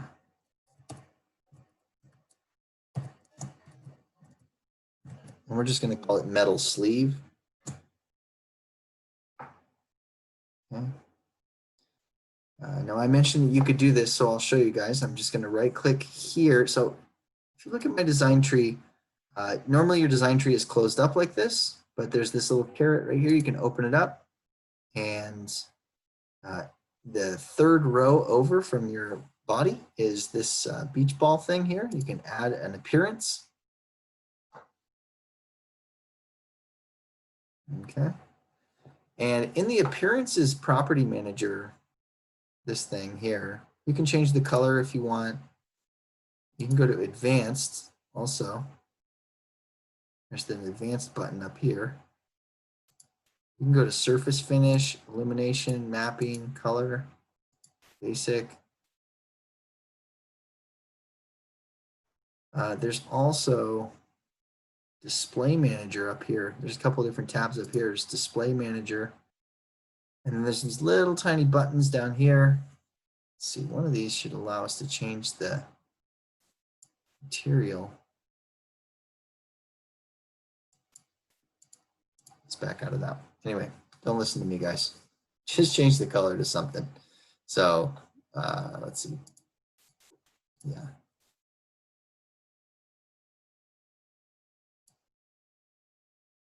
I just changed the color to pink. So just change it to pink or yellow or something so you can get a call out. Remember what we're doing here. We change the color of the body so that when we bring it into KeyShot, it will show up as a different color, and KeyShot will separate things by body and by color. So any color you like, something noticeable. I'll change mine to blue, okay? You can hit the green checkbox in the upper right-hand corner or the left. It's all right here. So you just hit that. There you go. Appearance. And yeah, pick a color. Okay. So that's done. That's job done. And one last thing, if we look back at our reference photo here, it's hard to see because it's a pixelated image, but that metal sleeve on the inside, if you look here on this side, there's a little highlight and shadow thing going on in here. So I think we want to actually fillet this edge right here. Okay, but we want to do it very small. So I'm going to say fillet, turn on the fillet tool. I'm going to set the fillet size to 0.125. It's 0.125. It's a human hair. Zoom in to kind of take a look at what I'm doing there. See that? It's a micro fillet. Okay. Let's do it to both sides. So here's this guy. Perfect. Both sides. Little micro fillet. Done. Okay. So this would be the kind of thing you could export this body right here. You could say right click and you could say add to new part, and you could send this off to your metal manufacturer and they would mill this up for you. So this would be, you know, the thing you'd hand over to your engineer who convinced you needed a metal tube through the top of the speaker. So I'll just go and turn on the next little body here. That's the, we look at the reference photo again, you got the metal piece and then you got this circle of rubberized material here.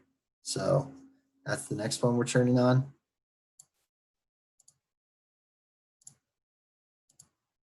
Okay. And we'll just kind of zoom in on this to kind of get a good close look at it. We're going to want to put another fillet on this as well. So grab the fillet tool. It should capture the last dimension that you added. So 0.125. And I'll put one there. I'll put one here also. Okay, cool. I'm going to zoom in on this. We'll just kind of give this a little roll around. You can see that we're also going to want one here on this edge as well. It's kind of hard to see, but you've got one fillet here and another one there. Do that on the other side as well.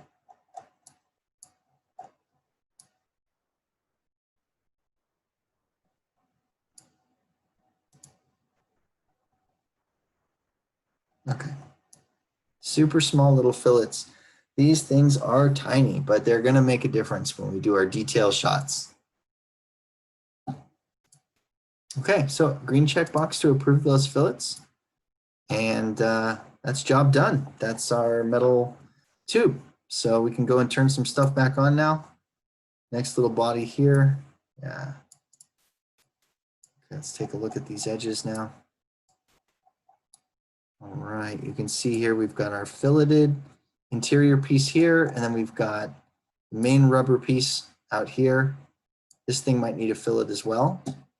So let's take our fillet. Again, 0.125. This one, we want to just add it to this exterior one there. These little tiny details, guys, these are like, you talk to any of my previous students from other DC3 classes, they'll all tell you that I always get to this point of the class where I'm like, it's all about the human hair sized fillets, you know, this is just when I, you know, started making products for real after school, it was always these kind of details that started making stuff look really, really good. You kind of nerd out on it, but yeah, it's important. So there you go. Okay, so let's just take a look. We put on shadows, ambient occlusion. See, this thing's looking pretty good. No perspective, maybe. Yeah. Okay. Turn that stuff off. And I think it's worth it to save our work there. That was a fair amount of effort, little tiny details. So file, save. Okay. Hey, Jim, I have a question. Sure. What's up, Mo? So for the metal sleeve parts, can we change the size to more wider after we finish all the fillet? You know, can we still change it? Yeah, you can. Let's take a look at the design tree here. Actually, if you just reach inside that tube and just grab that shaft on the inside, it'll highlight the cut extrude. You punch the hole in it. And then there's that sketch running inside there. Yeah, we could edit that sketch. We don't have too much real estate to work with before it starts to get too big. But yeah, you could take a smart dimension and you could put a dimension on there. Oh. Here's 20. And like we could bump it up to say 25. But see now, that's maybe too much. You know, there's not a lot of space in that hole. Okay. Yes, you can change it. Okay, I understand. Thank you, Jim. Yeah. Let's see what we can get away with. I'm just gonna I'm gonna back out. I'm gonna hit the red check and. Yeah, I know. Let's see. Yeah, see, because if we just look at the model from this direction.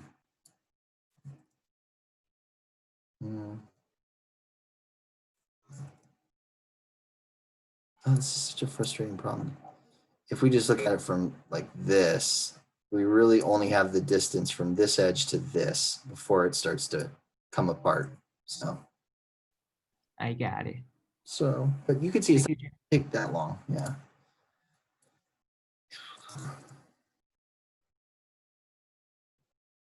Oh. Sorry, guys, I have a frustrating thing going on. When I use my view orientation cube here, and I look at the side view of my model, you can see that it's off center, and I don't get that. What is that about? Annoying view cube. There's this button here, which is like view selector and isometric.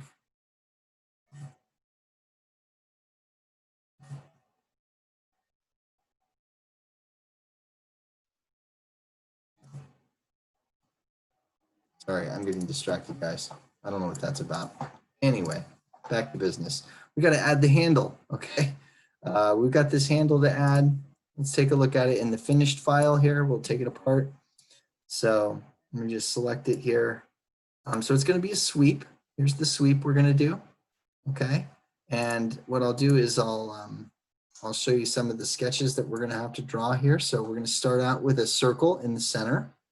And then we're gonna make this sketch here. So this is what this is gonna look like. We're gonna use an arc, like a really, like a very detailed kind of arc here. Yeah, so we'll start out in the center with a line that starts in the middle and goes straight out to right before it comes out of the model. And then we're gonna put a radius and then another straight line and then a big arc that goes from here to here.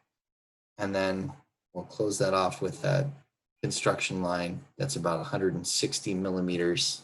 In fact, I'm gonna take a little note here on some of these dimensions to see, make sure we get it right. And then we're gonna sweep it. So then what we're gonna do is we're gonna take this circle here and we're gonna use the sweep tool to sweep along this curve up and over. And one of the things we have to pay attention to is to make sure that the circle we sweep doesn't hit the edges of this metal. Or if it does, we make sure that when we do the sweep, it doesn't merge into the rest of the model. So I'll show you how to watch out for that.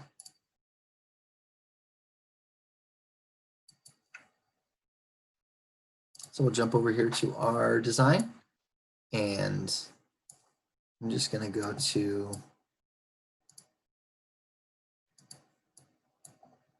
my front plane. Perfect. Again, with the front plane, it's all about front plane for this process. So right click and start a sketch on the front plane. And I'm going to look normal too. Okay. And I'm gonna freehand this circle in here, but it's very important to find the center. So you got to kind of tell SolidWorks what you want to do. You click, or you don't click, but hover your mouse around the edge of the circle until SolidWorks figures out, oh, he wants to know the center. And then you find the center and then you draw a circle.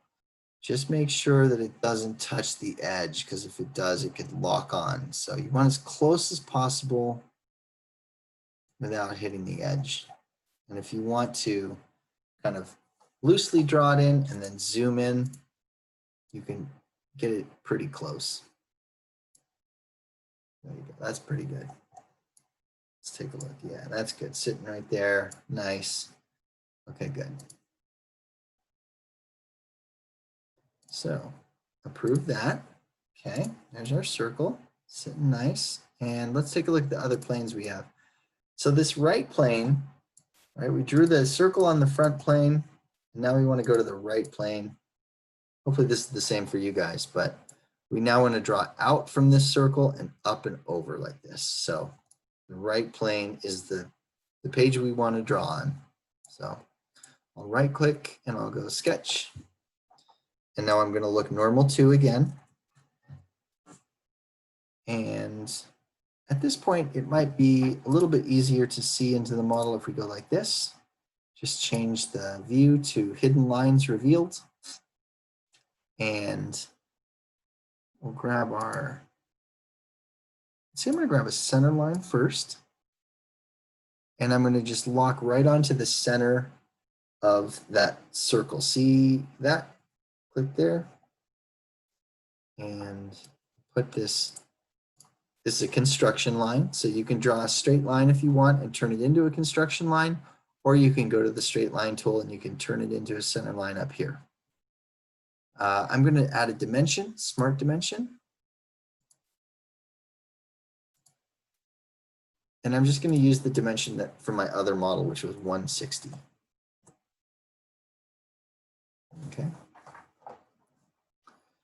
And that's good. So just going to hit escape to drop the dimension tool so I can get back to drawing this line work I need. So I'm going to grab my straight line tool again, and I'm back to business, going to go right to this center here. And here's how this goes. So I'm going to draw a straight line that goes out of the model like this. And then I'm going to click, and I'm going to click, and then I'm going to right click and go select. Okay, so we're going to go straight out and then 90 degrees up from there. And then we're going to use this, this very specific tool that's called tangent arc. Okay, we haven't used this one before, but It's a very precise tool for drawing arcs and kind of domed top things. You can see the little animation here as it runs. It kind of shows you what it does. So what we're going to do is connect this point here up to this point with the arc. Okay. And this tool feels a little funny when you run it, but we're going to grab tangent arc and we'll click once here and then click there. Now when you come off this point, you have to be careful to kind of like, you're imagining you're drawing the arc. If you pull it too hard like that, it'll roll onto itself. So don't do that. You have to kind of feel this out. And so you come off this point and you kind of go up at an angle and then land right there at that point. Okay. And then after you're done drawing that and you connect it to here, right click and go select to drop the arc tool. And that's that. The last thing to do is just put a fillet edge right here on this sketch. So sketch fillet, 1, 2.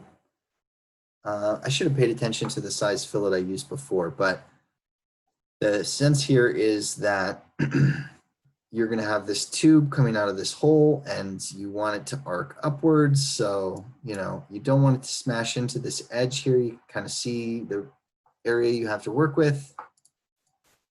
Let's try 15. And we're just going to hope for the best. I'm going to put it at 15. And you kind of want your arc to, or the radius here to stop before it goes into the hole. So about like that. And this is editable if you want to change it later on.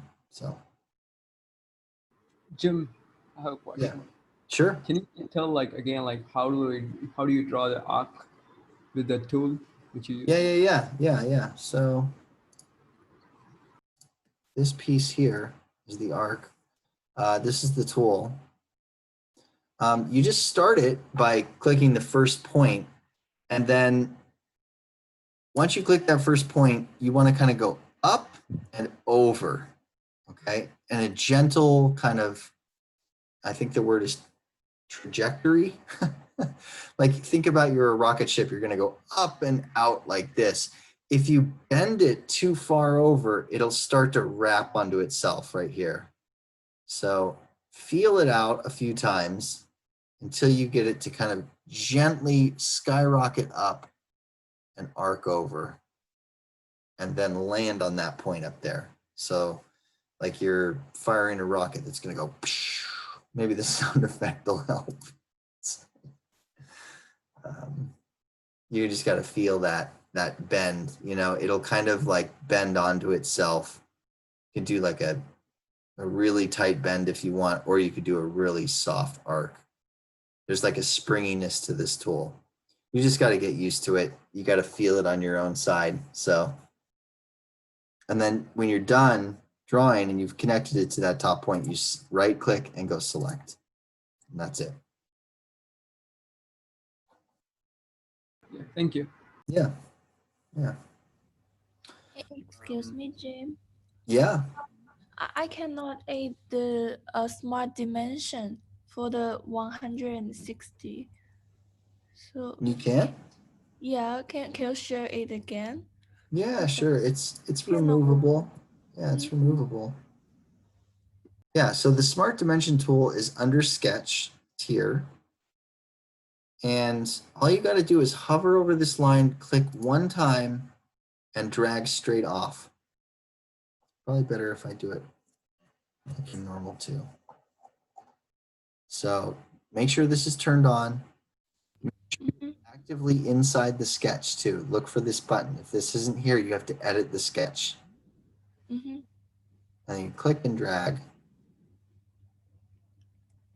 So the reason we put that dimension there is in case we want to change the height of this, we can now say like if we wanted to change it to 120, we can do that. Okay. Okay. So I need to draw a line first and add a smart dimension and to change the number of it, right? Yeah, I would say it's optional, but you want, look at this scene here. and kind of try to understand. We want a straight line here, and it's best to have a control on this line so that we can move it up and down. Okay. Yeah. Okay. Thank you. Yeah, there you go. And so that's it. So there's the line, straight out, arc, straight, dun, dun, dun, dun, dun. There you go. So we'll exit the sketch, and now we're good. So the next tool is the sweep tool. I'm trying to remember if we've done any sweeps. I know we did sweeps in Rhino, but the sweep tool in SolidWorks is under features here, and it's right here under swept boss base. So I'm going to go swept boss base. The way this tool works, it's got a sketch profile and a circular profile option. We want ours to be sketch profile. That means that we are going to be we're using our own sketch to run along the profile, okay?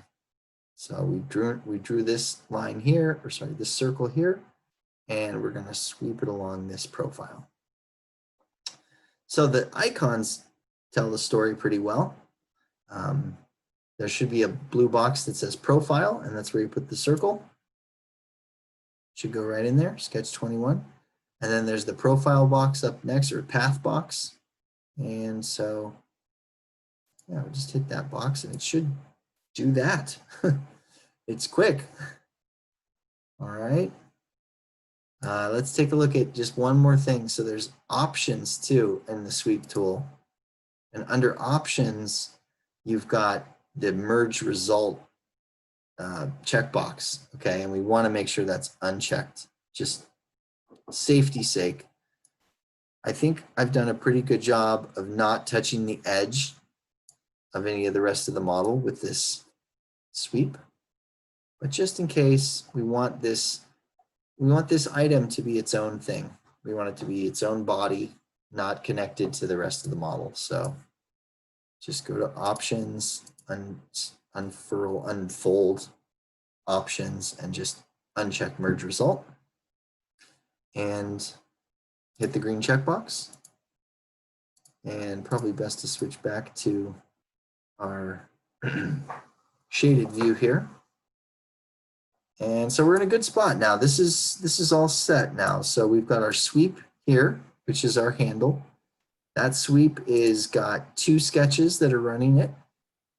And we can edit this as needed. If we want to edit the main path here, that's sketch number 22. And then we've got sketch number 21 in there. We can edit that if we want to make this a little thinner maybe. If we wanted to put a sketch dimension on this circle, we could. It's an option. It's not mandatory, but let's see what size it is. I'm kind of a sucker for even numbers, so this long number here is too long for me. I think I'll just make it 18. And that's a small change, but yeah, you could play around with it, you know. Excuse me, Jim. Yeah. Could you show us the sweep blue box again? Let's take a look. First box. I'll edit the whole feature. Mm-mm-mm. This one? Sketch 21. Okay.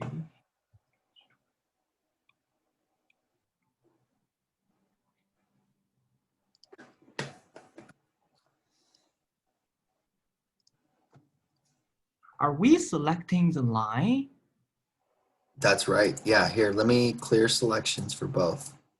So first, you start with, here, let's do it. Yeah, first you select this circle, then you select this line. So first box, Okay. circle, like that. See, sketch 21. Then you select the path that you want this circle to flow along. Why I cannot see my circle? Am I hiding? You might have hit it. Mm.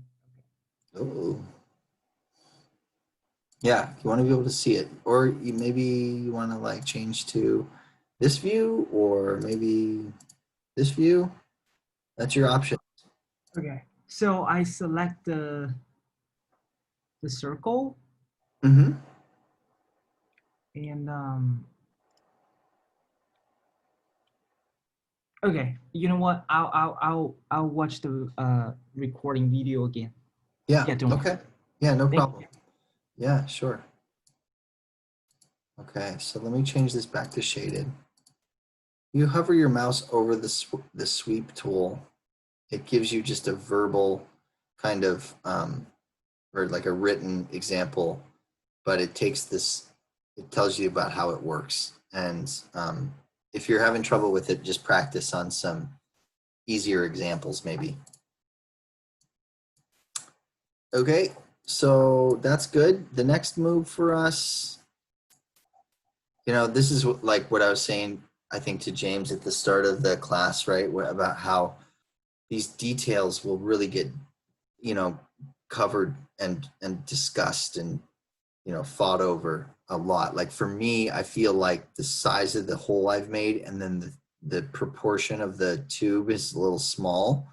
So I'm feeling a little obsessed. Like I want to make my my tube a little bigger. So I set it to 18. So I'm just gonna make it 18.5 maybe, half a millimeter, and then edit that, make it a little fatter. That's just me. Okay, so the next move is to mirror. So we're gonna use the mirror tool next. Okay. If you haven't done a mirror in a little while in SolidWorks, the way it works is you have to choose a plane to mirror across, like a fence you jump over. So I'm going to go to mirror first. And maybe for this mirror, what I'll do is let's just take a look at some of the details on the mirror. So the first box says mirror face or plane. So you want to have a flat face to mirror across. So in this box here, I'm going to click on the end of my sweep. Okay. And that's, Where's the mirror tool located again? let's see, it's here under features and all the way over to mirror. Cool. Yeah. I know it's not like Rhino, you just type it in. Sucks. So we'll mirror on that face, and here's the thing, okay, guys. Now the mirror tool usually wants to mirror a feature. Sometimes it'll mirror a face. We want to mirror a body. Okay, this whole sweep is its own little body. It's its own little model. So we're going to go down to bodies to mirror. So first you enter the face, then you go down to bodies to mirror, unfold it, click in the box, and then you click this thing. And you don't get much of a preview. You should get a preview that looks kind of like that. All right. There's an option for full preview, but it almost never works. It only gives you this partial preview. A couple of yellow circles, and you know it's going to work. There's also the option when you do this mirror to join the two bodies together. You can hit merge solids, and that'll join those two into one, save you the trouble of doing it later. And you don't get a seam at the top. That's nice. Boom. Handle done. Now, oop, something's up. What did I do? What happened? See that? That's bad. Bad news. Bad designer. What you do? It looks good on one side. Looks bad on the other side. Ay. Hold up. Mine did that as well, as because Yeah. my tangent same over circle here. was off at the top. Me too. Okay, so let's back out of this. Okay, cool. So we got ourselves a problem. I'm going to delete the mirror. Okay. I wonder what it is. I think this. Here, let me look. I wonder if this is not straight. Like I wonder if when we did the sweep, and we drew this line here. I wonder if this thing's just not landing straight. Look at this. Okay, there's your problem. See that? That yellow line right there is the indicator for the end of the sweep, and it's not straight. Oh, what an annoying thing. Okay, so what do we do? All right. All right, cool. A challenge. Here we go. I'll show you how to fix it. What do we do? How about you fix it, Jim? All right, so I'm going to go back to this line that I drew on my sweep, where it looks like we're going to have to work a little harder on this guy.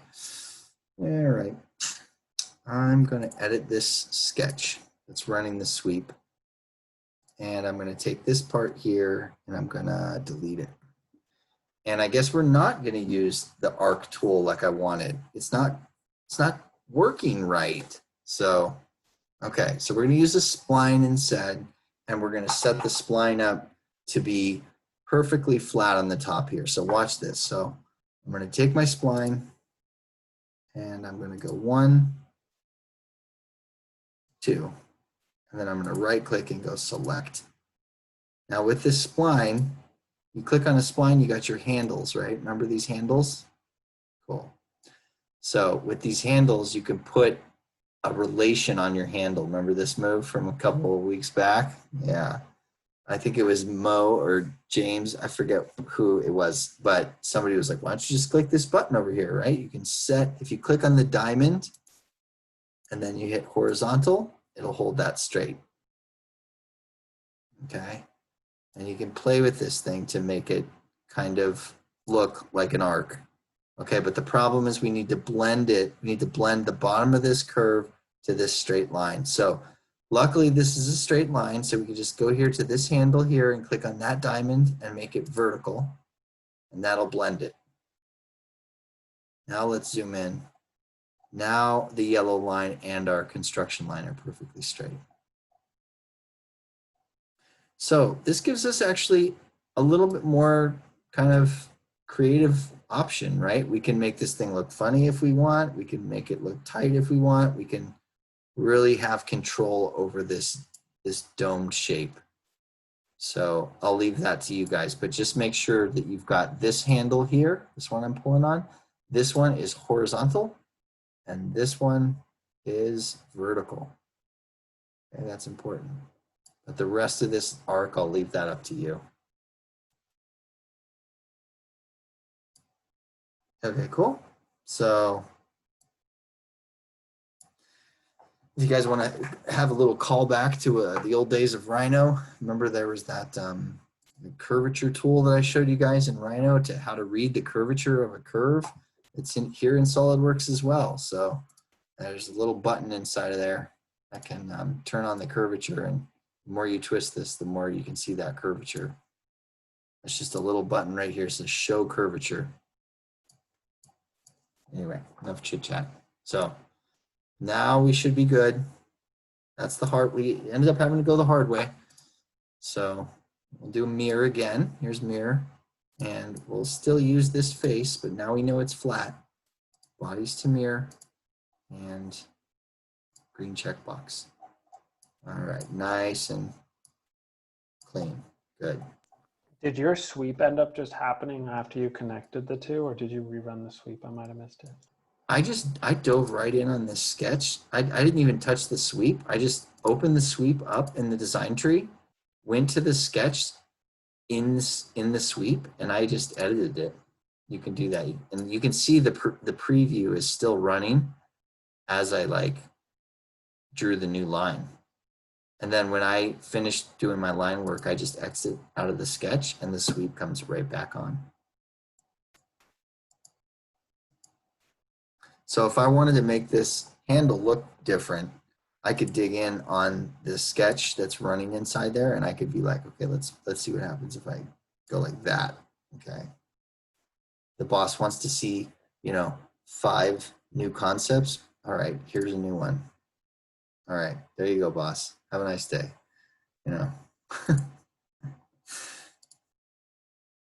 But yeah. Okay. I mean, I'll admit the arc tool, it had a little bit more of a round appearance. But hey.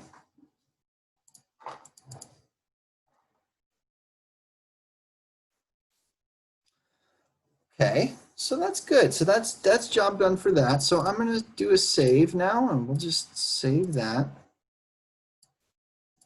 And all right, so I've got some good news and bad news. Okay, so the good news is we're done with this top piece right here. The bad news is, looking at the clock, I'm not seeing enough time to pull off the rest of the bottom of our design. Okay, but guess what? I've got the whole thing recorded already. Let's see. So here's a video that I made earlier today. And okay, and it's going to be loud, excuse me. Mute. Okay. So let me just show you guys what I have recorded for you already. So I can just get this out. So here we go with what you're going to have to watch in addition to the class today. So here's me yammering on about what we're going to do, and then I import the bottom of the image, and I will kind of walk you guys through the whole process of doing just the base here. So you can see here I'm building a little footer and then drawing a bunch of circles and then drawing the line work to get this bottom piece cut into the bottom. There's a fun part where my wife walks in right here and starts talking to me, and I'm like, I'm recording a video, and then I pause it. I'm not editing that out. Then you'll see me trim these two shapes together, and we'll start doing extruded cuts into the bottom of the model. We'll fillet them, and then this is me talking about the base and how it fits in there.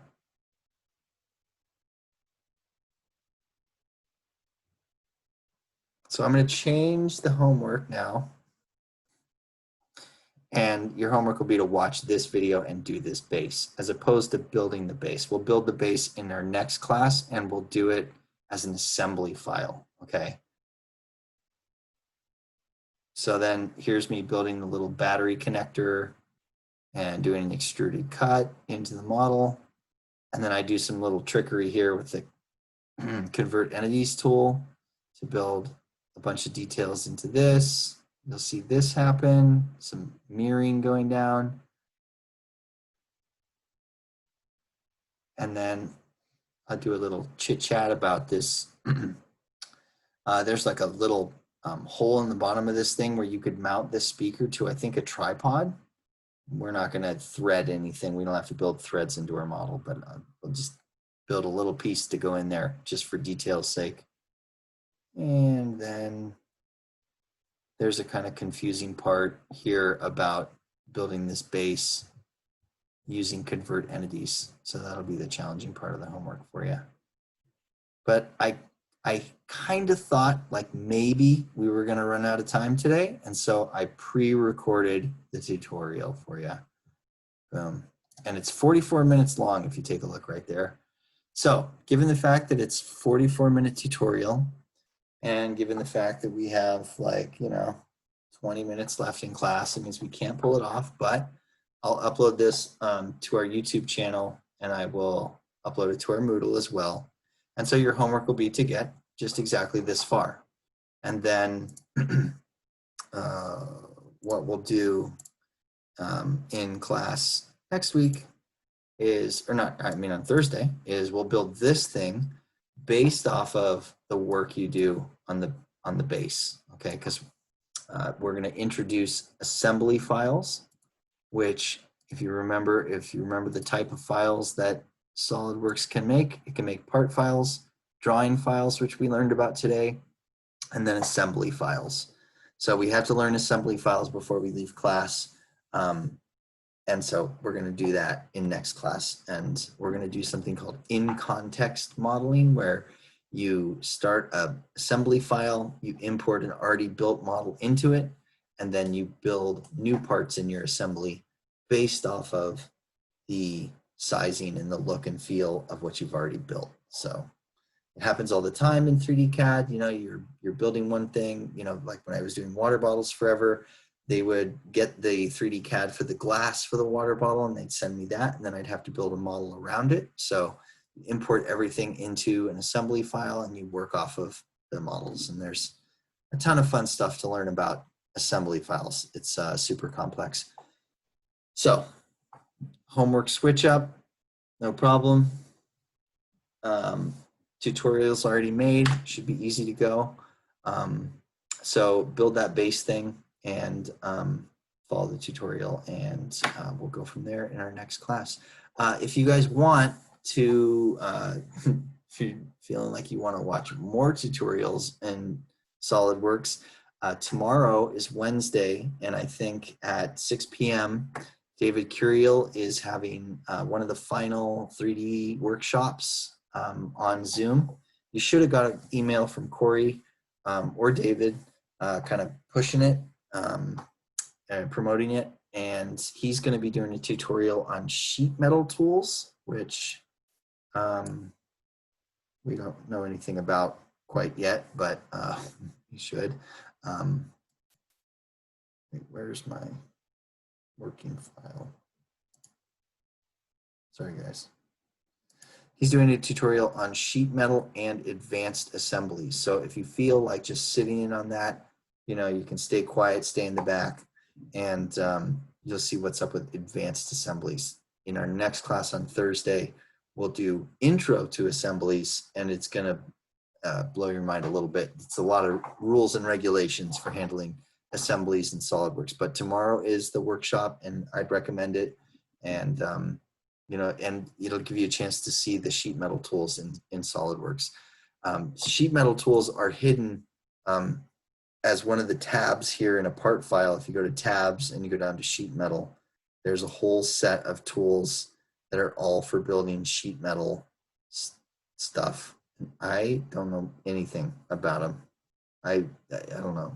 Sheet metal is for building internal structures that go inside a product. So I don't know. David Curiel is going to tell us all about it. I'll be there, so I recommend it. Just kind of to close out class, and since this was a little bit weird, this handle thing, I'm just going to do it in one more way to just give us kind of like a plan. I guess we did plan A. It didn't work. We did plan C. Okay, we're going to do this will be plan C. So this sweep, let's say you wanted to do it a different way. So I'm going to delete, you don't have to follow along with this part. I just want to show you. We'll take a mirror and we'll delete the mirror. Okay. Take the sweep and delete the sweep. Okay. That leaves behind the sketch. All right. Let's edit the sketch. And what we can do here is under the sketch tab here, we can mirror this sketch. That's called mirror entities, when you mirror sketches and not bodies or surfaces. Entities to mirror will be this guy, this guy, this guy, and we're going to mirror. So we're just mirroring these sketches here, and we'll mirror about this center line here. Okay. This thing, I mean, it was a fix because of that problem we had, but I felt like the arc was a little bit more attractive. So I'm going to take off that we used a spline, which we added special conditions to so that it would mirror correctly. But now we have these kind of bull horns sticking out of the top of our model, and we can go back to using the arc tool because we have a start and finish. Look at the little icon for the tangent arc tool is like a straight line that arcs to another one. So I think we can use the arc tool to go up and over from one side to the other, and that's going to be a real clean, like rounded top. as opposed to the other way I showed you guys how to do it. You can see we're a little off from the 160, but that's okay. So we'll just approve that. Okay. And that's a nice domed top. Like say we took that other one into the boss and you said, it looks a little flat on the top, you know, I want it to be domed. So, okay, fine. You know, here's another way to use that arc tool. And then with this line in place, we'll do a sweep, okay? We'll go features, sweep, okay? And this time we'll do a different type of sweep where instead of sketch profile, we're gonna do a circular profile. So turn on circular profile and it changes, the tool changes. And instead of asking you for a sketch that sweeps along a path, when you have it set to circular profile, you just enter the path. And then you give a dimension for the circular profile. So let's see. Let me see here. Let me remind myself what this sketch is. Out of the way. What does it say? 18 and a half? Right. If I had a better short-term memory, I would remember that, but I didn't. So let's do sweep. And we'll set it to circular profile this time. We'll select the path. We'll set the circular dimension to 18.5. It's the same size as before. It was same size as the sketch. And we'll approve that. Let's make sure options and merge result are unchecked. Yes. Okay, so see how that's much more dome top. So now we took advantage of the last little minutes of our class here to completely learn the sweep tool and the two different ways you can use it. One way is to draw the profile curve that you want and sweep it along the path. The other way, if you're doing a circular sweep, is you can actually set it to, you know, circular profile. And this is kind of the way sweeps work in Rhino with the tool that's called pipe. If you guys remember the pipe tool, I'm not sure that I brought that up. I'm trying to remember, but anyway, you draw a line in Rhino, you put the pipe command on, and it basically does exactly this. It draws a circular profile over the curve, whatever it is. So that's I think a good kind of closer for us. We've got I think an improved handle here. It definitely looks nice and rounded. Nobody can complain that is a perfect circular top. And yeah, this thing's good to go. So the last thing for me to do here to kind of prep my model is just turn on all the bodies that I have turned off, turn on the rest of the model. Look at how it stalls when I turn on that circular pattern one. Ooh, I hope it doesn't crash. Oof, nervous. I can hear my fan kicking on. Okay, I'm gonna save my work right here. Save. Okay. And yeah, so that's where we're at for class today. Okay, so if you were following along, then you're at least this far. If you're not following along, then your homework is going to be to make your handle and the hole, get everything all set up in your bodies, and then I also want you guys to you know, follow that new tutorial that I built for you guys on how to set up the base. At the end of that, your model should look like this. Okay.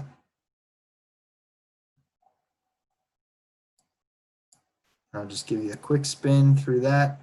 So when you get into the file, you're gonna import the picture. It's gonna look like that, okay? You're gonna then make some cut extrudes into the bottom of the model that look like that. You're gonna fillet those out and do some more cut extrudes. They're gonna look like that. You're gonna make them theoretical with sharp edges first, and then you'll fillet that. to soften it up. Oops. Yeah. And you'll keep going with a bunch of boss extrudes to make this hole. Some more of that action happening with just more cut extrudes, and close it off with a little piece in the center here, and then you'll add this fun bit at the bottom, which is the rubber stamper footer that makes this thing so enjoyable to set down on its charger. Okay, let's see here. Looking at my model here, one thing I didn't do is I didn't add the little micro fillets that I love so much. So, you know, maybe I'll just kind of do that now. Don't forget, if you click on a flat face, SolidWorks will run around and add fillets to all the edges in one fell swoop. So there's a little micro fillet. And hopefully by the time we meet again, should have something super cool looking like that. We'll throw it into an assembly file, and then we will build this base together in an in-context assembly file. And that is class, guys. Thank you. Yeah. All right. I feel like I'm going to lose my voice. That was like a solid 3 hours of talking to myself. Yeah, that was a long one. I narrated the 40-minute video that I recorded for you guys as well. So I've got 4 hours of speaking now. All right, well, good. All right, well, so you got what you need. Keep in touch with me, guys. Also, I've got grades and stuff on the mouse project. I'm going to send you guys out some emails. I have been stalling on that one, so I've got it good. Everybody is sitting pretty on that project. The work came out really good. If I didn't get your work, then I will let you know. But at least everybody that's on the call here right now should be good to go. Pretty much A's and B's across the board, guys. I'm really happy to see some of those renders came out looking really slick. So feel good about that. And we'll meet again on Thursday. So go vote. Sounds good. Thanks. Yeah. Cool, guys. All right. I'll see you guys later. That's class. Have a good night. All right. All right. Bye, guys. Yeah.